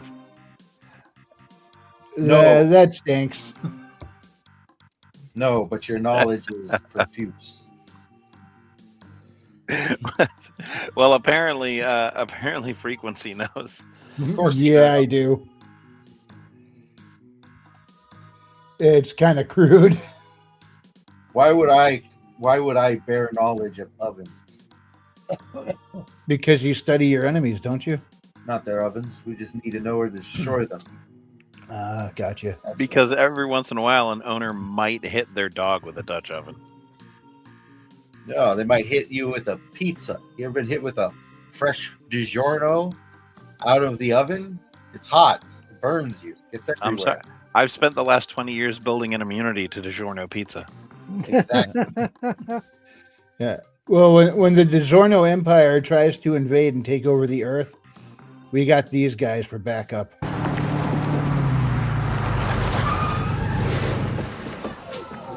We'll take it from here. Who the hell are you? INS Division 6. Division 6? INS Division 6. Oh, yes. Go ahead and rely on your government agency. See how well that does. Now, if that doesn't work, we rely on these guys. Fight the fairies! You fight those fairies! Fight the fairies! That's that Will Smith Shadowrun movie, I think. No, that was Dean Winchester from Supernatural. Oh. Oh, the first one was Men in Black. That had Will Smith in it. The Will Smith Supernatural Cops thing was a kind of a fun movie, actually. I was thinking of Blight. I think it's called Blight. Bright. Oh, that was. I enjoyed that. I know it wasn't a big smash hit or nothing, but I did enjoy that. It was fun. He smashes a fairy in the opening scene. Yeah. It's like a fly, like it's just a nuisance in the house, a fairy. Like it's a wasp or something. Yeah. It was real simple, uncomplicated, fun. And that's like so rare recently that like Bright kind of stood out to me. Well, it's also like the closest thing to a Shadowrun movie that's ever been. That too, yeah. It was kind of a stealth, modern day Lord of the Rings. Like they make it sound like Lord of the Rings was that world's history. I like how it had two black leads. Oh, I get it. Okay. You guys do. It did feel kind of Shadowrun to me. The Megacorps were kind of missing from it. It didn't feel super cyberpunk, but it did feel like the right blend of like tactical and fantasy. Yeah, no, it wasn't like spot on in any way, but we've never had a movie of Shadowrun, so it was the closest thing that ever came to it. I'm sad we haven't gotten more. What's the name of the Hairbrained? The studio that made the isometric CRPGs for Shadowrun. I'm sad we haven't gotten anything new since. Oh yeah, Shadowrun Return. Well, because the copyrights are in the hand of a new owner, and it's a bit messy. So I don't think we're ever going to get anything. I bought those three, the trilogy, and they were all financed on Kickstarter. So you have Shadowrun Returns and a couple of other titles. Did you ever play the player-created campaign Cal Free in Chains? No, not yet. I've just installed the first game on my Steam Deck, and I played the opening scene, and that's it. I haven't gone further yet. I wouldn't play it on Shadowrun Returns. I think they redid it all. I think they redid the whole trilogy as a Shadowrun Hong Kong thing, and so that's one of the third one. I think that's the third installment, Shadowrun Hong Kong. Yeah. It's one of the three, yeah. Yeah, they use the same engine for all three games. Yeah, super good. With improvements added every iteration, yeah. Was it the Pillars of Eternity engine? I wouldn't know. I'm not sure. I know Torment Tides of Numenera used the Pillars of Eternity engine.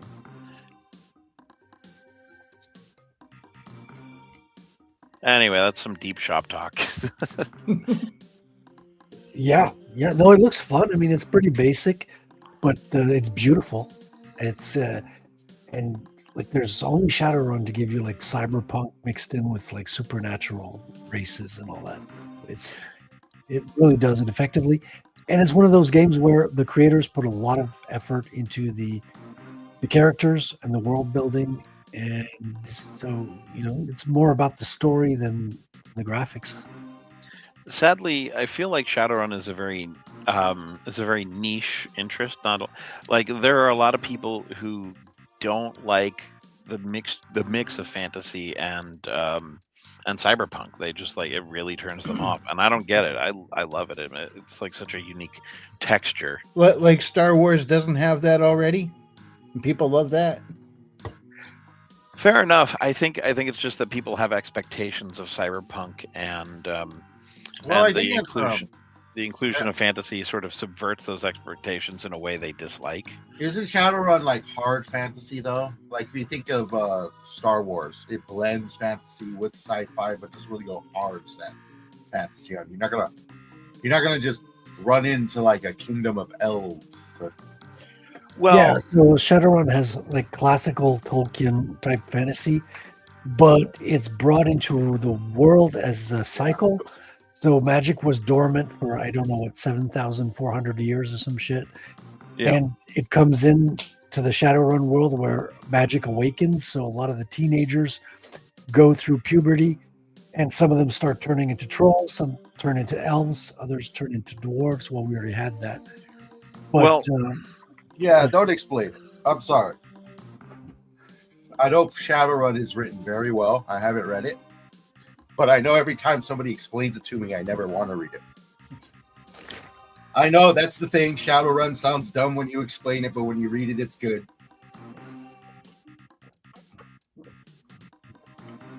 So go read it, people. It's good, I'm told.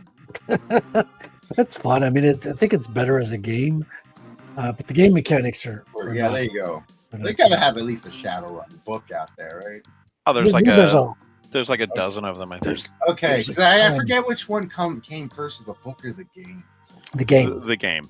Okay, there you go. But then the books just took off. The game came around, and they wrote a really good history of it, which is why it works, because you don't think it like cyberpunk and traditional like magic stuff would work, but they wove it in a really interesting way. They put some thought into it, and it really makes a lot of sense, and it's fascinating to have like dragons at the head of corporations.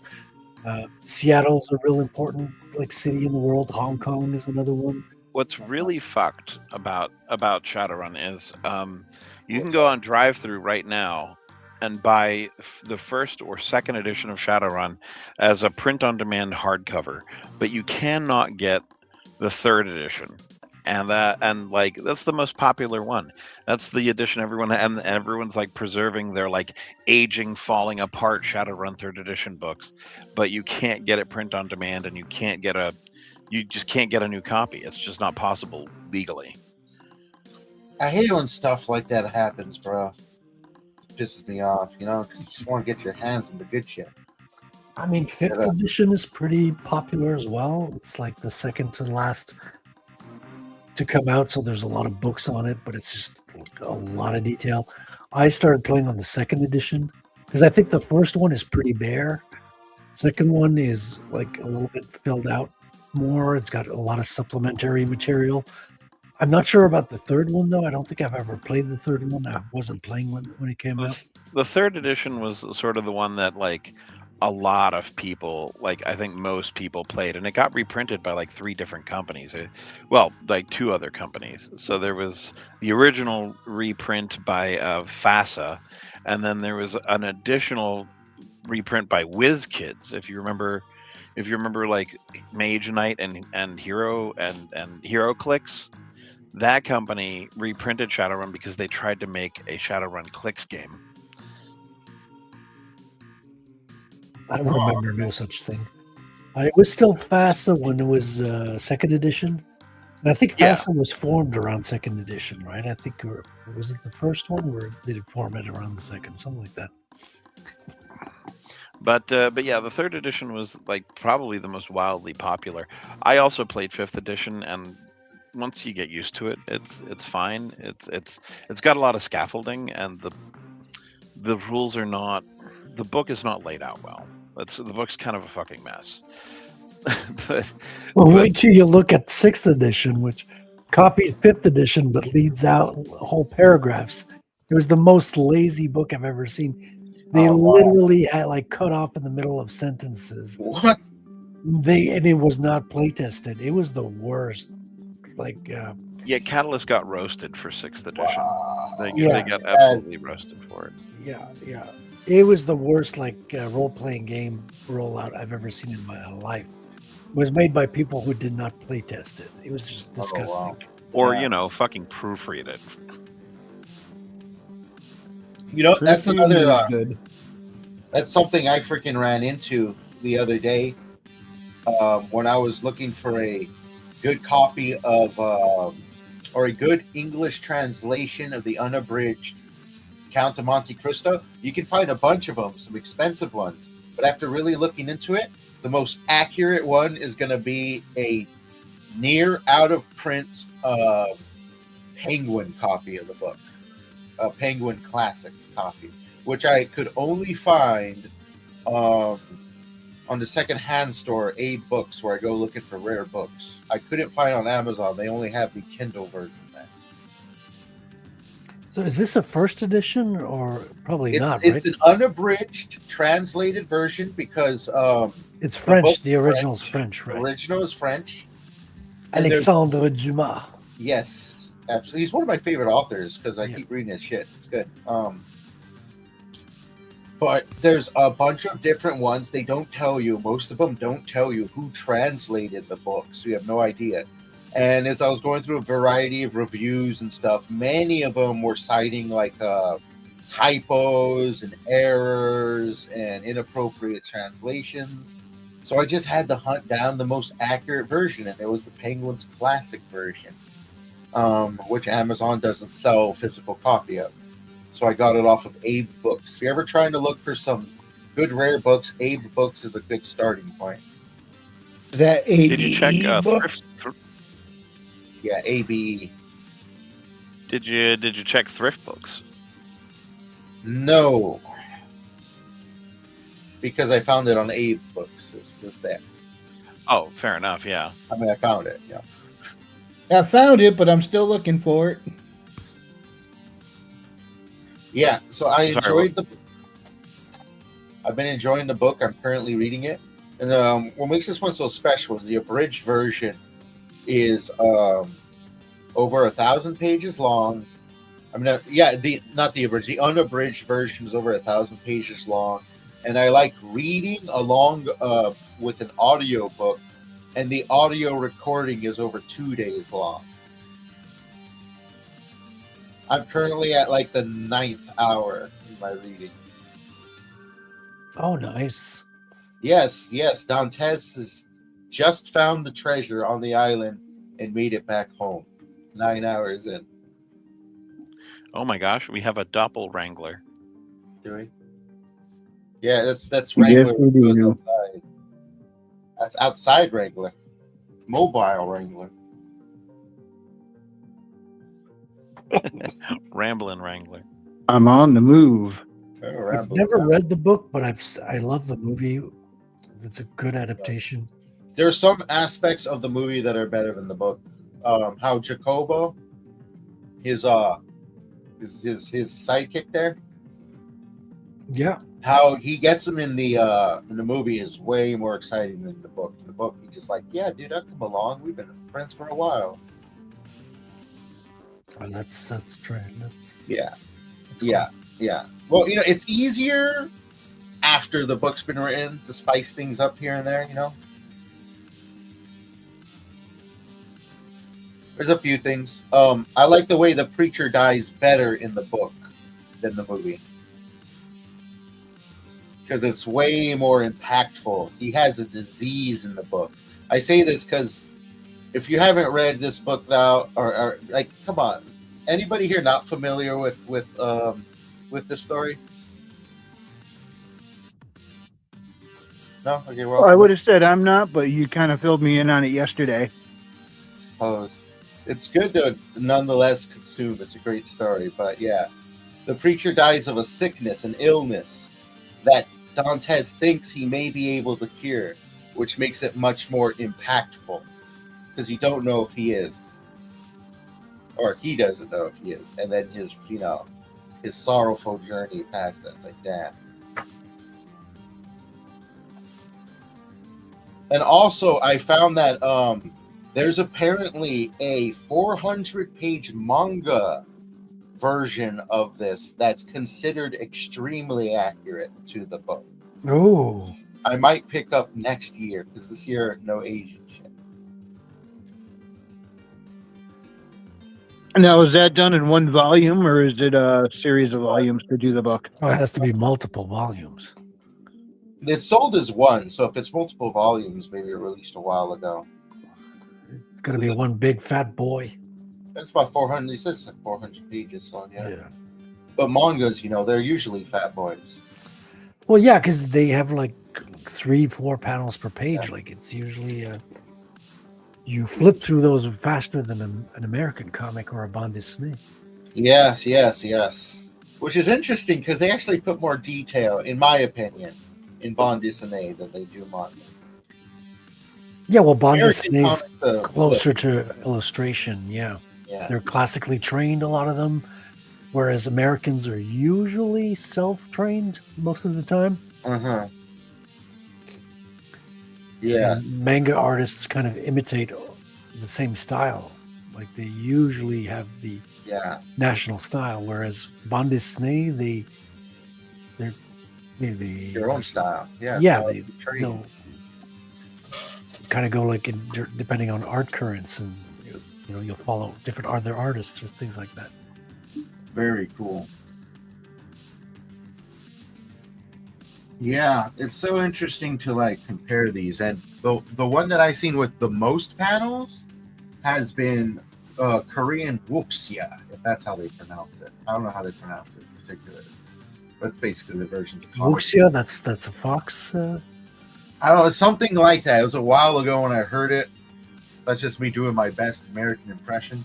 But basically, Korean comics, some of their action ones that I've been exposed to, not saying all of them, just the minimal ones I've been exposed to, you're going to see over 20 panels on a page sometimes. Whoa, dude, like over 10 panel is like small. And how big are they? They're pretty small, bro. They're not that big. So we're talking like tiny little vignettes of facial expressions or... Well, a lot of it is actually multi-page action sequences. Just long-ass action sequences. Yeah. I watched a bunch of Korean movies for a while. I had a friend who was really into Asian films, and the Korean films were the most violent of all the films. Like there was a story that was all taking place at a gas station, and it was about the holdup at a gas station, and you'd have a motorcycle gang that would show up, and I think then a rival gang showed up, and it was this whole kung fu fighting scene at the gas station, the whole movie. And it was super violent. Like we're talking like baseball bats to the face, blood splatters and stuff like that. Whereas Japanese were more like psychologically sadistic, if you will.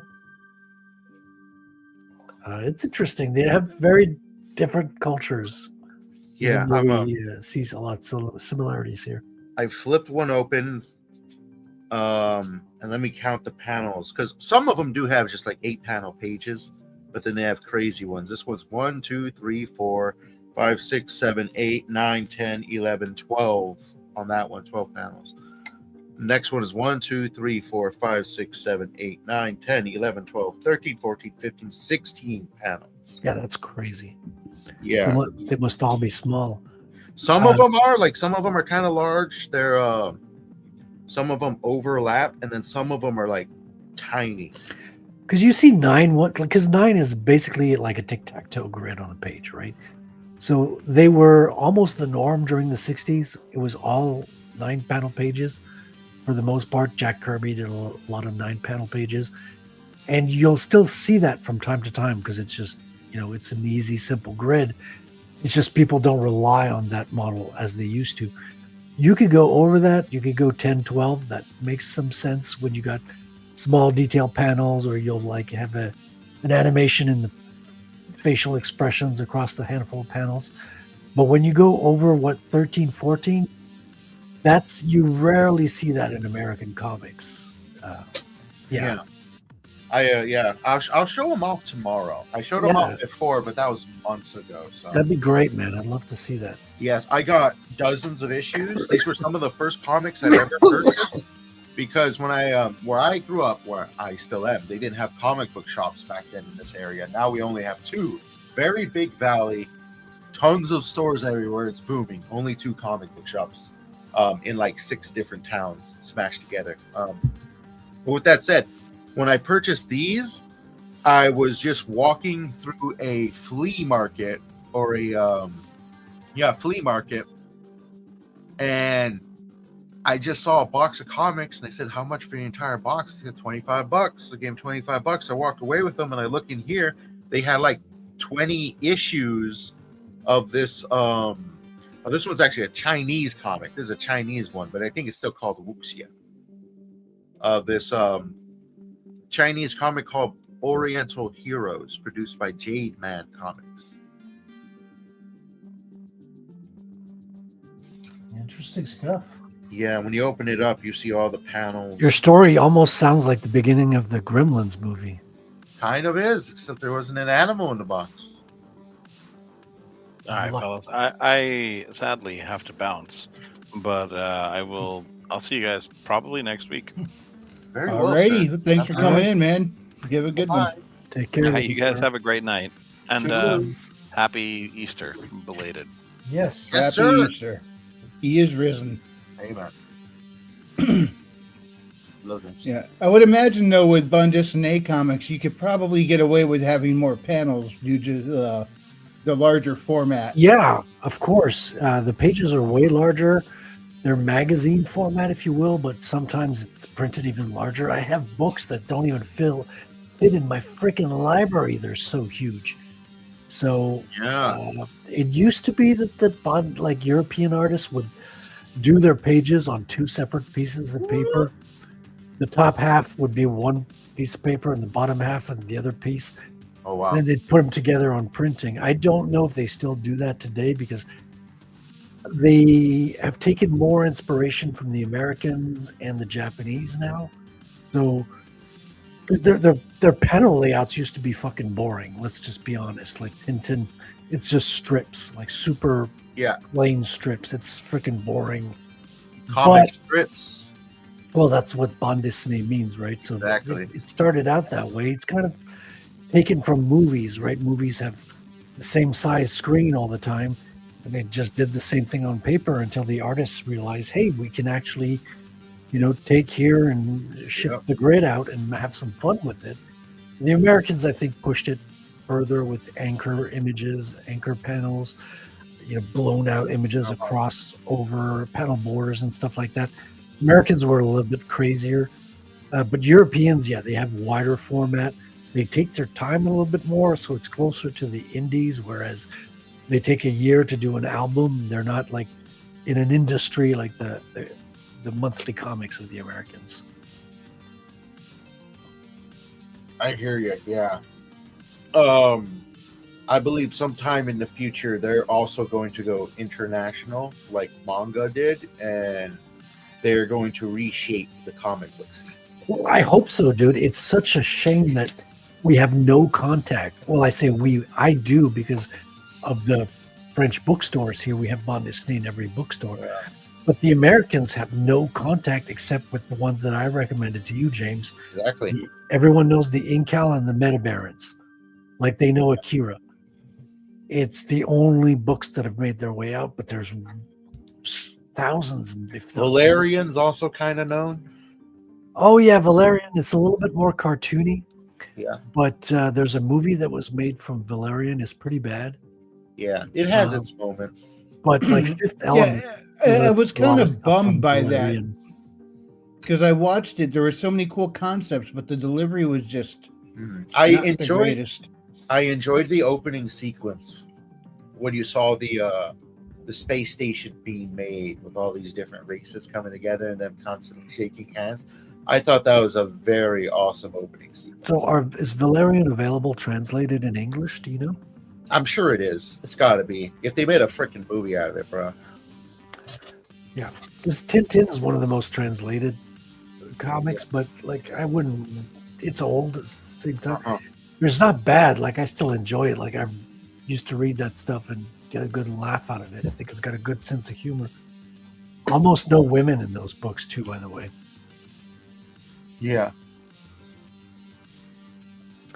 Just the Castafiore, who's the opera singer. And, Yeah, you got Valerian, the Complete Collection, Volume 1, which is funny, right? Like, it was a complete collection. Why do you need Volume 1? Well, because it's probably you have to have multiple collections to have the full. Right. Collection. This isn't the complete collection. It's just the start of the complete. It's volume 1 of the complete collection. So if you buy all volumes, you will have the complete. Yeah, I'm looking at it. I'm seeing up to volume 6 on this one. So that's by Mézières. Yeah, it's sci-fi, but it's like a little bit cartoony, like the Smurfs kind of cartoony. Big noses, a little, it's not, it's not superhero realism, right? Which is what I kind of gravitate to. Valerian, the complete volume 1, 160 pages. Kind of weak if you count. Kind of weak, 160 pages. But then again, the way these are written compared to manga, it probably took like a year. Yeah, I think George Lucas took a lot from that. Fifth Element took a lot from that. They just lifted off from those guys. Those guys probably lifted from, Asimov and sci-fi writers. I wouldn't be surprised. I'm not categorically saying that, but it's kind of natural that you built on the shoulders of giants. Valerian and the City of 1,000 Planets. Now, when I watched that movie, there was, I think this one, it was a singer character or something. She was kind of an aquatic being. I thought she was like the coolest looking character in the whole thing. I enjoyed the visual effects for her. I think a lot of these stories are actually better told through serialized format, like HBO and things of that nature. Oh yeah, like do mini series instead of try and cram it all into one movie. Exactly. Or actually, what we used to call a mini series is now a season 1. I mean, right? Because a television season used to be like 24 episodes. A mini series would be like 6 episodes to tell a story. Yep. Now it's a TV season is becoming 6 to 10 episodes. I'm like, unless you're in the UK where it's 4 episodes. Whoa, that's pretty bad. Like what happened? We've lost something there. It used to be a proper country. Yeah. Yeah, just probably just another way for them to save money. Perhaps. I mean, I have no problem with cutting something down to less episodes because, like, well, let's use Daredevil, for example, the Netflix version. It was really good, but in the center, it kind of dragged. It's almost like they were trying to have more episodes just for the sake of it. It's like cut out the filler. Are you talking about the new series or no, the Netflix one? Oh, the 2-season series. Yeah. Well, they did 3. Really? But yeah, the third was the. But anyway, it's like there was like it would drag in the center, and it's almost like they were trying to reach a quota for episodes. It's like now something like that, tighten it up some if you have to. We don't have to have this many episodes. They didn't even. I wasn't even sure if they knew they were going to be doing multiple seasons when they started it. But when something that's episodic, a procedural or whatever.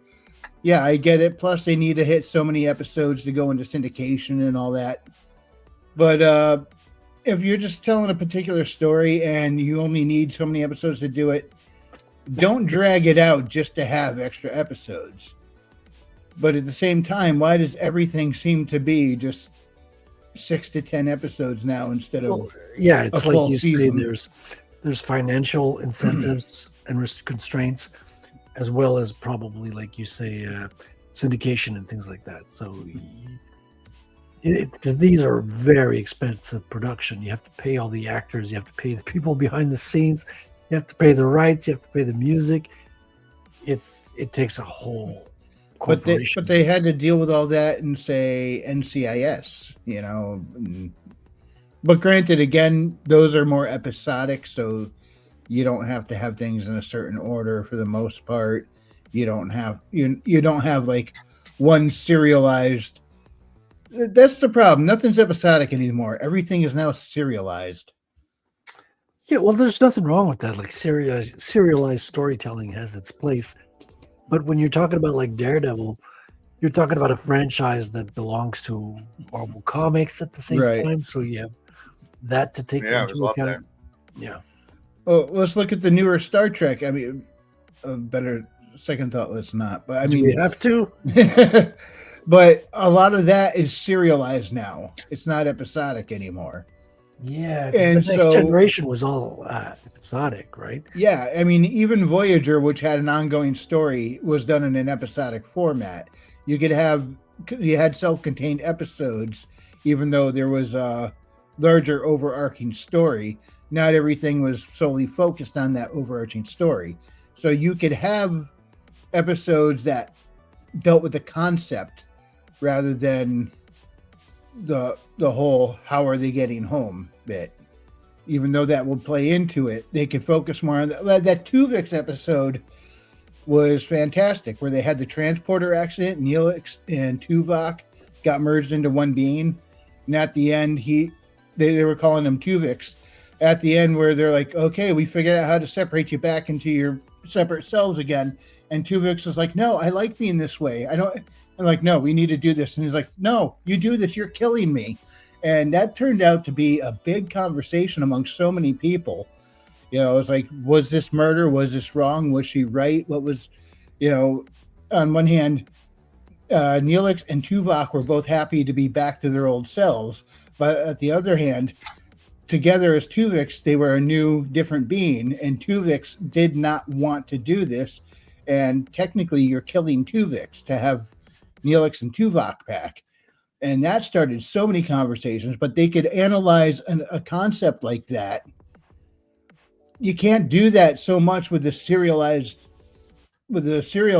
episodes. You need more episodic things to focus in on stuff like that. And the new Trek doesn't do that anymore. They just want to showcase all their check boxes and say, see, we have our representation. We have one of these, one of these, one of these, 2 of those, and 5 of these. Okay. You know, and let's make it all about who they like to bang. I mean, that's not Trek. That's that's 90210. Exactly. In fact, even though Starfleet Academy was canceled, the second season was already in the bag. They'd already filmed it and it's in post-production. And one of the actors came out and said, "Oh, you're gonna love it. It's gonna be the gayest Star Trek ever." It's like, that's not the selling pitch you think it is. You know, that market is oversaturated. Well, that market has spoiled itself because it's released so much what I'm going to call gay exploitation, and none of it being good. Yeah, it's just, you know, you're setting yourself up to be shot back into the 90s when it comes to film here. Yeah, I was about to say something, I just lost it. Hang on, it'll come back. Oh yeah, it's oversaturated just within that series alone. Oh yeah, Q-Force. They decided to do a comedy secret agent team cartoon show called Q-Force. And it was a whole bunch of gay guys who were secret agents. And it was supposed to be the target audience was gay people. And gay people saw it and thought it was so gay, they panned it so bad. The comments under it was, one of them said, "This show just turned me straight." They thought it was so offensive. It was written by gay people for gay people, and the target audience found it offensive. It's just they've gone so off the rails with this kind of stuff. And it doesn't, you're not going to find a sustainable audience focusing in on that. So why they keep doing it? Well, I know why. Social engineering is why. But yeah, they're being promoted. But to do it.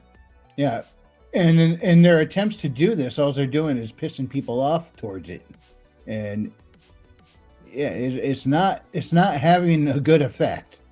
Mm-hmm. When the gay people are saying enough, this is too gay, I think they overdid it. Oh yeah. Well, none of these are written well. They're all propaganda. Yeah, this is communist bullshit. It's not. Even the gay propaganda is not for the gay people. It's just to destroy culture. They're just using the gays to destroy the rest of culture. It's not like they're trying to really appeal to a certain population. It's social engineering at this point, sadly. Yeah.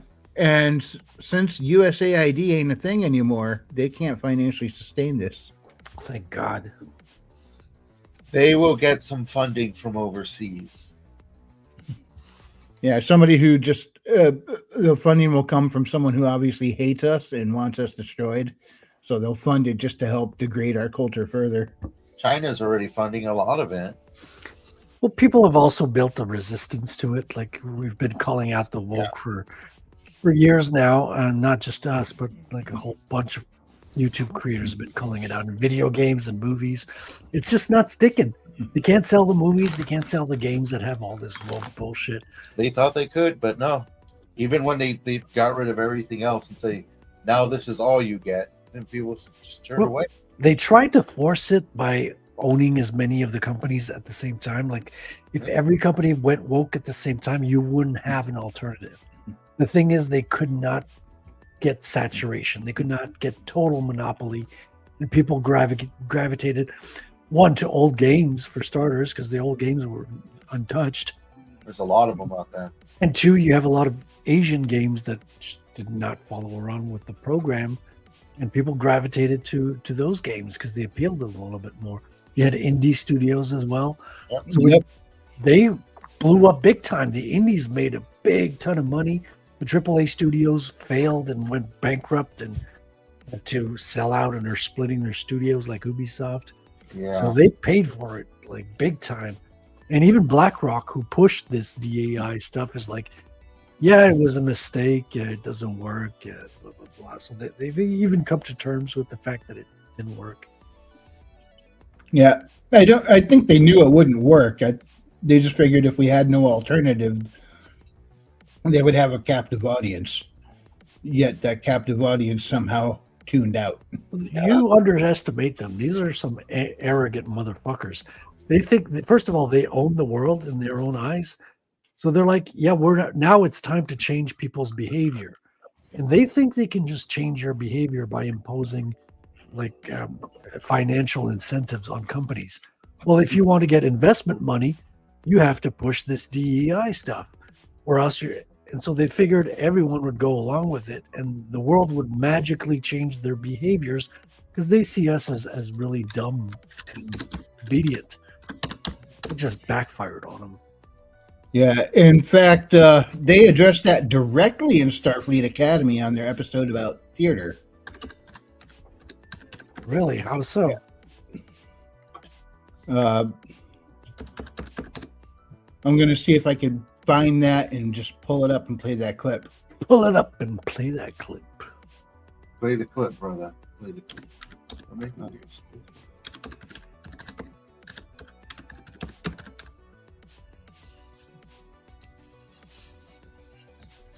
Do you guys know The Mighty Boosh by curiosity?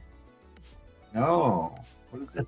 That's an English comedy skit show that was on the verge of like videos and music because they were musicians, so they turned a lot of their skits into songs. Okay. It's a hilarious rabbit hole to go down. It's kind of like Monty Python, if Monty Python were musicians, and in the early 2000s.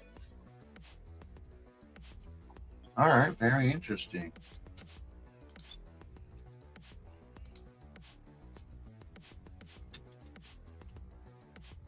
I think I'm done with the pencils on this one. I shared it on Twitter. I'll probably get started on the inks tomorrow. I think that'll be a good time to do that. Legit. Yeah, and I am too legit to quit. Yeah, man, you've been at it ever since I've known you. Look at you, still going. Yeah, my production has gone down lately because I'm working on the final design stuff of the book. And I'm trying to get my life together with the apartment here. I've been doing like cleaning for about a week. So trying to get back to before I get started, because I'm looking forward to the second book. Dude, I'm drooling at the mouth. I cannot wait to get to that. Do it, show it, roll that beautiful beam footage. Yep. And here is where they outed themselves what it's all about. Sorry, Lieutenant, what is theatre have anything to do 8 with? out of 10 cadets ask that question. The other 2 become captains. Captains don't do. What if I told you that theater is one of the most powerful tools for social and political change? Theater is statecraft. Statecraft is theater. It's the kind of stuff you overachievers get all hot and bothered over. So chew on that till you get it, and it changes your life. Please change my life, Lieutenant. Favorite. Homework. Find a play. I'll select one that suits our purposes. We will read it out loud, discuss, dissect. And for those of you still bristling with confusion and or resentment, I don't care. That says it all, doesn't it? Yeah, that guy's expression says it all, man. It's like, what the fuck am I watching? Oh man, the arrogance of these people. They're like, yeah, we could totally change the way you think, you dumb fucks. There's nothing you can do about it. You're so stupid. Yeah, so sorry to subject everybody to that, but you now see what I'm saying. Yeah. No, I mean, she's not wrong that theater and statecraft are connected. It's just she says it in the dumbest way possible. Yeah. And you're putting a bit too much emphasis on the literal theater. There's way more that goes into like body language training than they do theater or statecraft. Yeah, I mean, I think there's more to the scene where she goes on about how it causes social and political change and blah blah blah, and they're pretty much stating the whole mission statement of the show by doing that. And even though theater has a lot of body language. Yeah, that's huge. Theater, usually an amplification of that.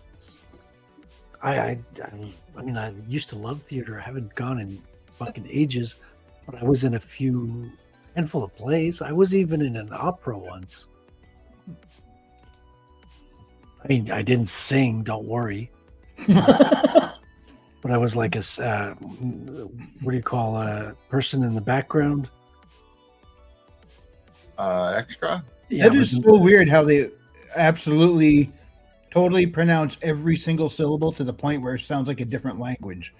I didn't know that they were using English in a lot of these operas. I thought they were in foreign languages. Nope, they're in English. It's just that they pronounce every single syllable in such a strange way that it becomes unrecognizable. Yeah, the opera I played in was a Canadian one. It was the 50th anniversary. There's actually a comic book version of the story. Louis Riel, it's called. He's a famous Canadian who fought alongside the Indians and traveled back and forth to the United States as well. So it's an interesting story. There's a comic version. It's an operatic version, but it was a modern opera, so they're kind of weird, the modern operas. a lot of like modern musical acts and stuff like that. I'm waiting for Dudley Do Right, the opera. It's a great experience, though. Yeah. Well, anyway, it is about that time. Anything else anybody wants to discuss before we wrap? Yeah, I met a lot of American Indian chicks on that opera. Yeah, it's kind of nice. That's not a bad thing. It's great. It's great. James, anything else you want to cover? Cover? Oh, nothing that comes directly to mind, unfortunately. Or fortunately. All right. Let's dive into parting plugs. James, you're up. Yes, you can Don't check you mean out parting pugs? Why did I not think of that? You can check out my latest series, which was released the month before last. I'm currently working on my current series, but you can check out the Evergreen, which is a magnificent little tale. All current installments are released until the second series, but follow the band of orphans known as the Roosters as they strive to protect their lawless land they call home from an ancient evil that awakens and disturbs what peace they have carved. Roll a trailer. Hell yeah.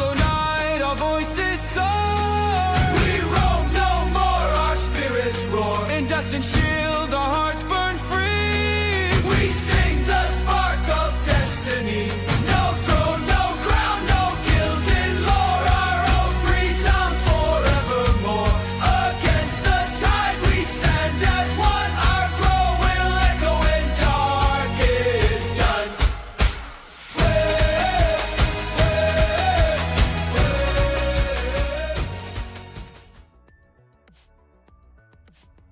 Hey-o. Nice. All right, Frederick. Yes. Well, as you saw in the opening of this show, I have a comic book called Rattel that's coming out very shortly, kind of working on the last few pages of the back of the book. All the comic art is done, so check it out at rattelcomic.com. That'll give you the link to the Fund My Comic for the Second Chance campaign. And other than that, I have a website called ComicsGator at comicsgator.com where you can see a lot of the comic books, indie comics being made in the Comicsgate sphere. Wow, that was a mouthful. And other than that, I also have a YouTube channel and a show coming to you tomorrow night at 8 p.m. Eastern, where you see a lot of the same people that you see on this show. So if you haven't already, do check it out. All right. Is all. Want me to roll that beautiful bean footage? Roll it. Our world is crumbling, and most people are blind to it. A young computer whiz named Raimi decides to stand against the rising tide of oppression, only to find himself under the boot of those behind it all.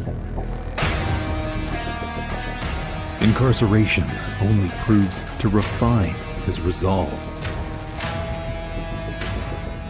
Divine intervention takes away all fear from him in order to fix a broken system that enslaves us all. There comes a time when good men must ignore bad laws. Raimi dons a mask and becomes Rattel.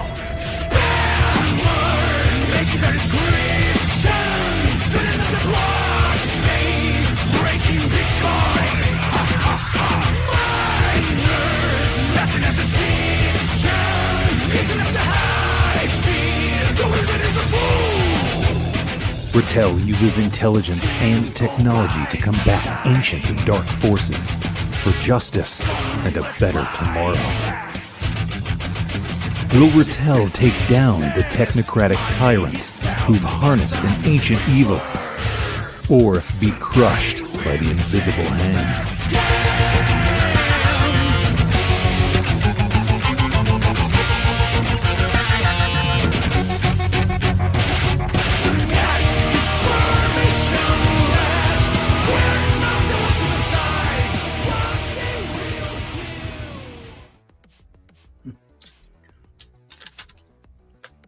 All right. Righteousness. All right, and you can check out my books on Amazon, Haley Star Bad Kitty and Bad Kitty Haley's World. You've heard of lit RPGs? Well, these aren't lit RPGs. They're more like lit Metroidvanias. A little bit Goonies, a little bit fantasy, a whole lot of fun. So join Haley and Elizabeth as they got to take on supernatural forces that in the first book are trying to ruin their town, and the second book trying to ruin a whole lot more. Well, they got to contend with that. And check out this trailer.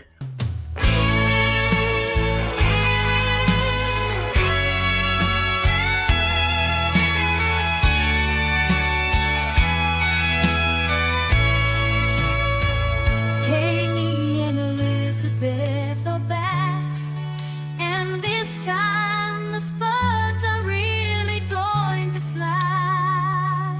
Who's wild? And this time the Spuds are really going to fly. And Haley's world. Who's wild?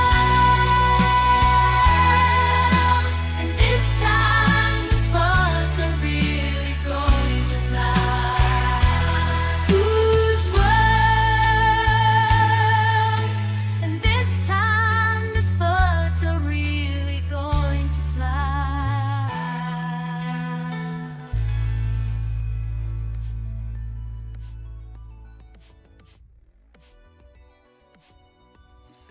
Yeah, so you can check out their adventures on Amazon. Just type in Bad Kitty Frequency Studios. It'll pop right up. I'm currently working on books 3 and 4. They're all grown up now and going on whole new adventures.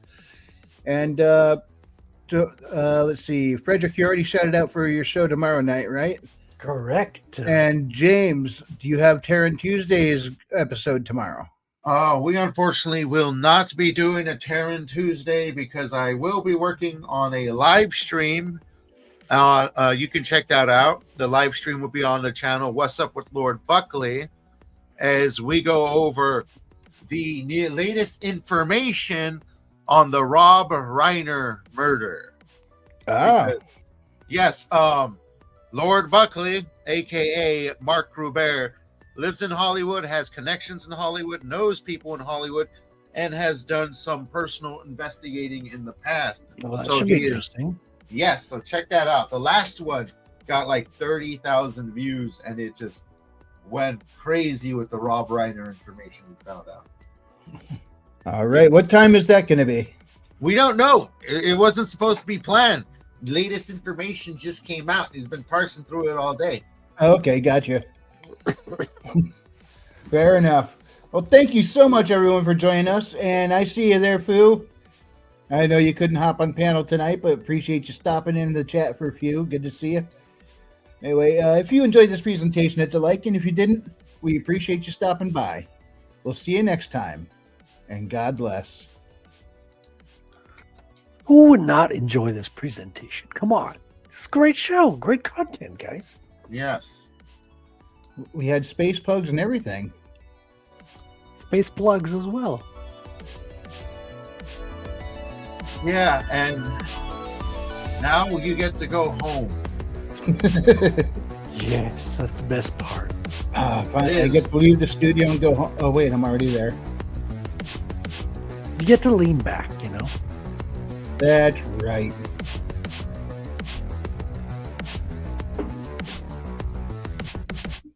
Jewish space lasers. Good night, everybody. Good night.